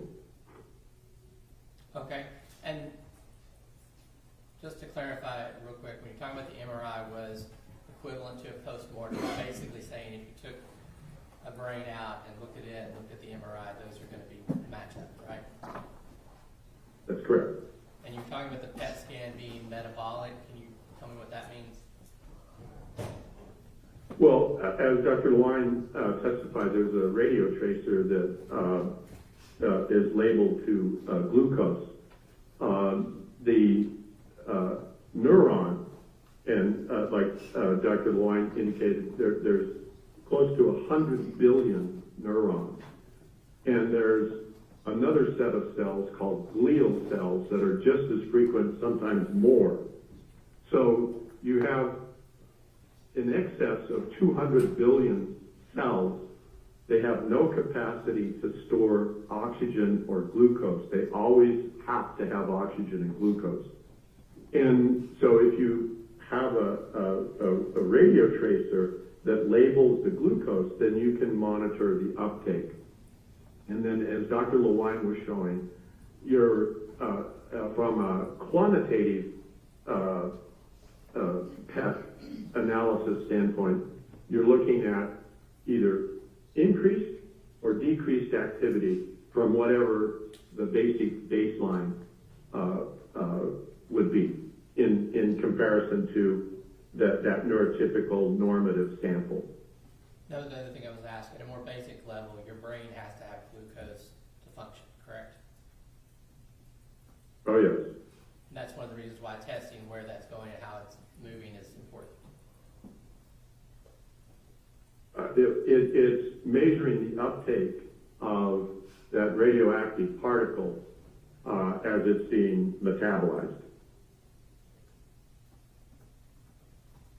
Can you explain to the jury how neural network pathology relates to psychiatric disorders? Well, one of the very interesting aspects of psychiatric disorders is it almost doesn't matter which psychiatric disorder one is looking at. Some of the key areas of the brain that are typically going to be involved, and that's true of all of the psychiatric disorders that have been discussed concerning Mr. Horner. It involves that inferior frontal area, the temporal lobe, and structures inside the temporal lobe called the hippocampus and the amygdala. The fornix takes that information from the hippocampus and some from the amygdala and transfers it to other parts of the brain. These are parts that are referred to as the limbic system. And so, again, whether we're looking at depression, anxiety disorder, schizophrenia, whatever psychiatric condition we're looking at, the more common aberrations that are shown with these kinds of quantitative and multimodality techniques is that these areas of the brain are affected in some way, at some level. Now, you mentioned before that Dr. Lewine's combination of those three tests is kind of a model for how you look at neural networks. Is that typical in the forensic and scientific community? That's correct. And I believe, let me ask you another question. As far as things that can affect the brain, affect the neural networks, does that include things like toxic exposure, examples of fetal alcohol, lead, or toxic stress? That's correct. Things like neurodevelopmental disorders like autism spectrum disorder, ADHD, are those things that you can also show a neurological link? Correct.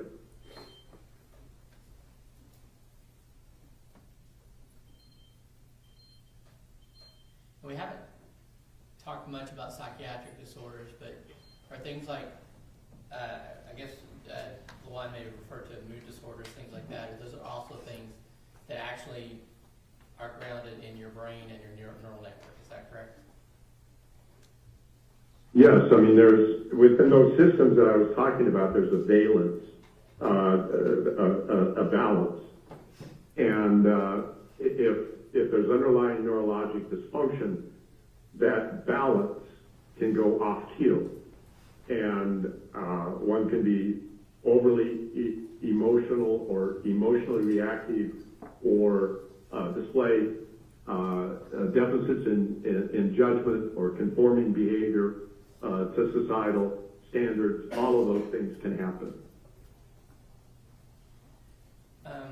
One more thing to clarify, I didn't remember the term, but I think it was multimodality.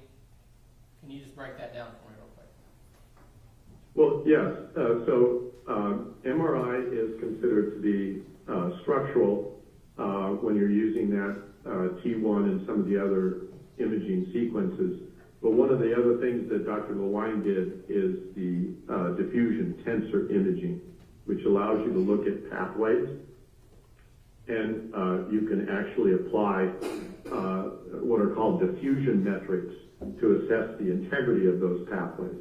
So That's telling you structure. The PET scan is telling you about metabolic activity. And the EEG is telling you about the physiology of the brain, how the brain is reacting and connecting. And one of the things he talked about, Dr. Lewine talked about, is coherence.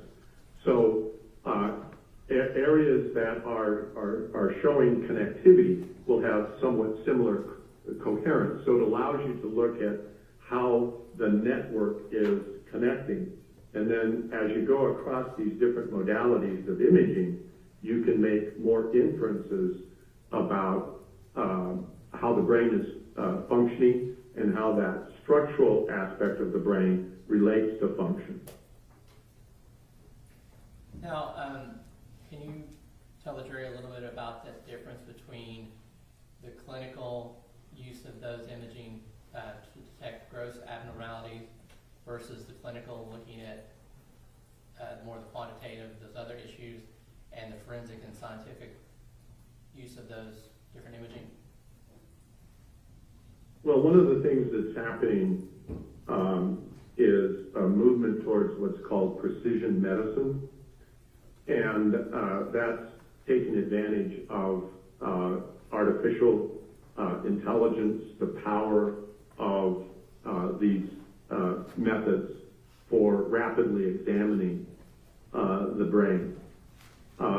And this is likely to become standard fare within, in my opinion, in the next 5 to 10 years, so that it's one thing to look at a brain and the first line of assessment of a brain is to see, is there a medical necessity there? Is there a tumor?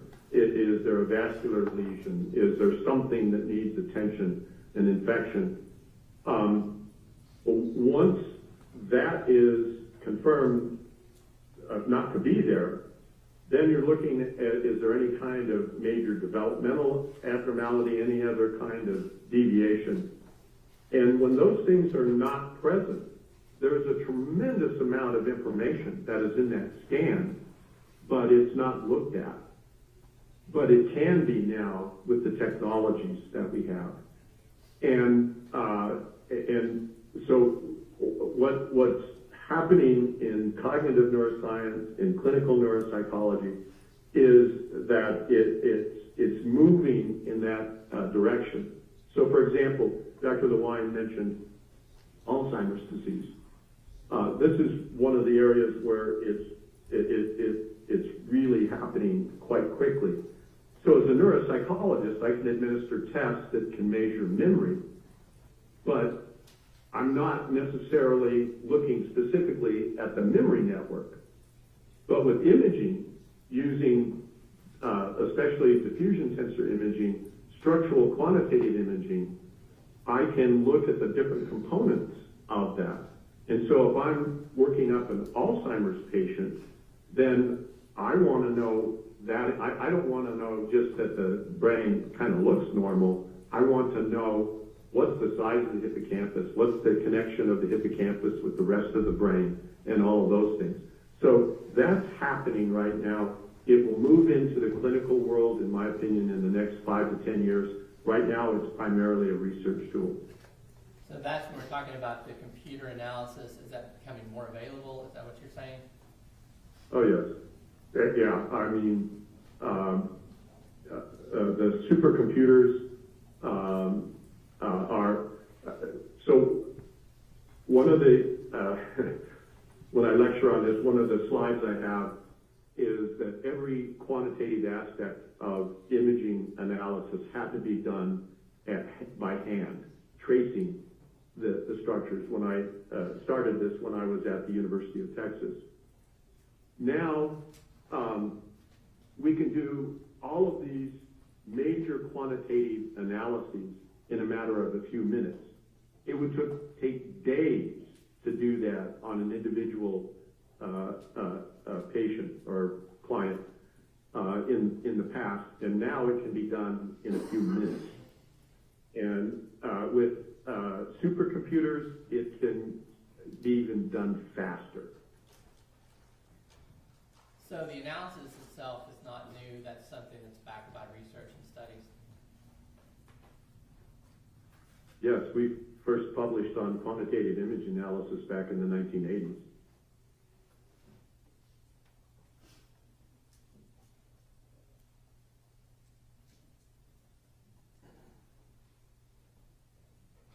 Here, I'll pass it. Cross-examination. Thank you, Judge. Hi, Dr. Bigler, can you hear me? Yes, I can hear you just fine. Okay, good. You did not do an evaluation on Tanner Horner, the defendant in this case, correct? No, I did not see him, evaluate him, or anything else. Have you ever met Tanner Horner? No. So you're here today just to testify, I guess, in general or educational reasons? Correct. And you're not testifying that Tanner Horner didn't know right from wrong, are you? I am not. And you're not saying that autism caused this crime?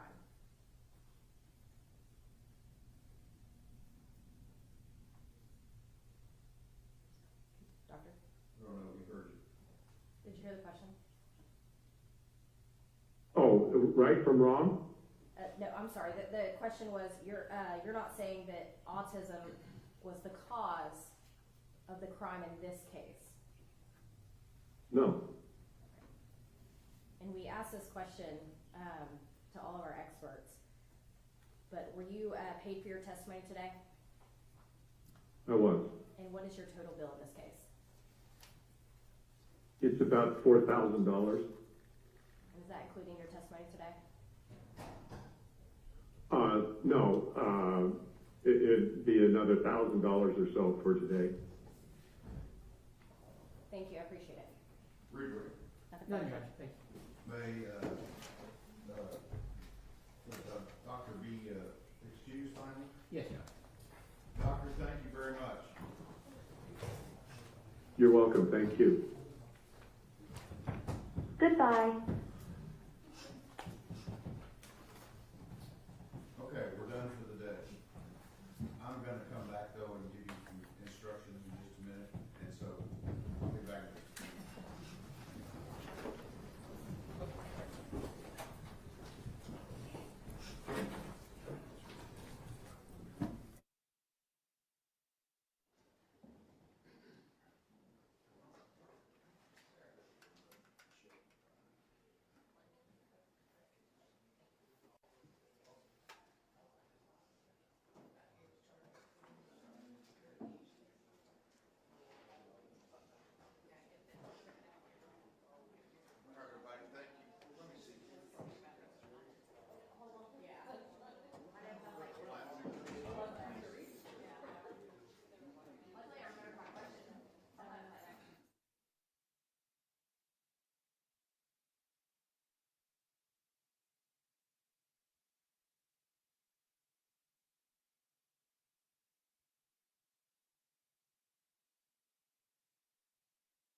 All right.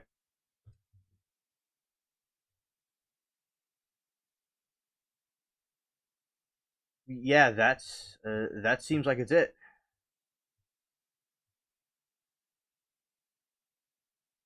Yeah, it's over till next week. Yeah. We got Professor Timu teaching us some stuff. Yeah, that's pretty much it.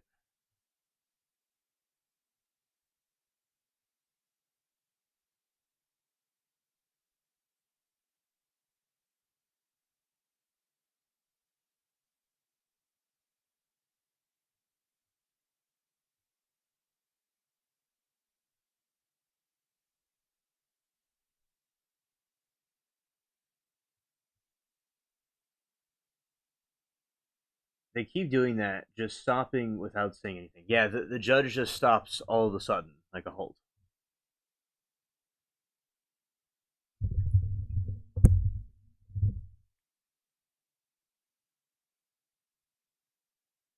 Oh yeah, Moki. Yeah.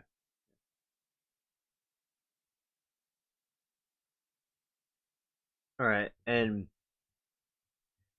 I've been up since the yesterday. I've been up since yesterday. By the way, I stayed up the whole night to the morning doing my streams, and yeah, I'll say that the copyright stuff, I think it needs to be evolved to where it's not doing. Yeah, no Folio today either. That's true.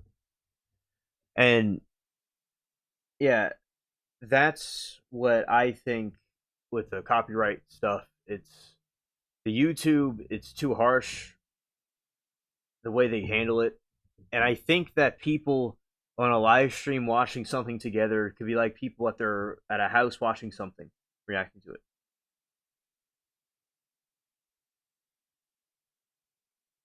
I don't know if I'm going to snooze or not, Moki, but I'll sleep at some point.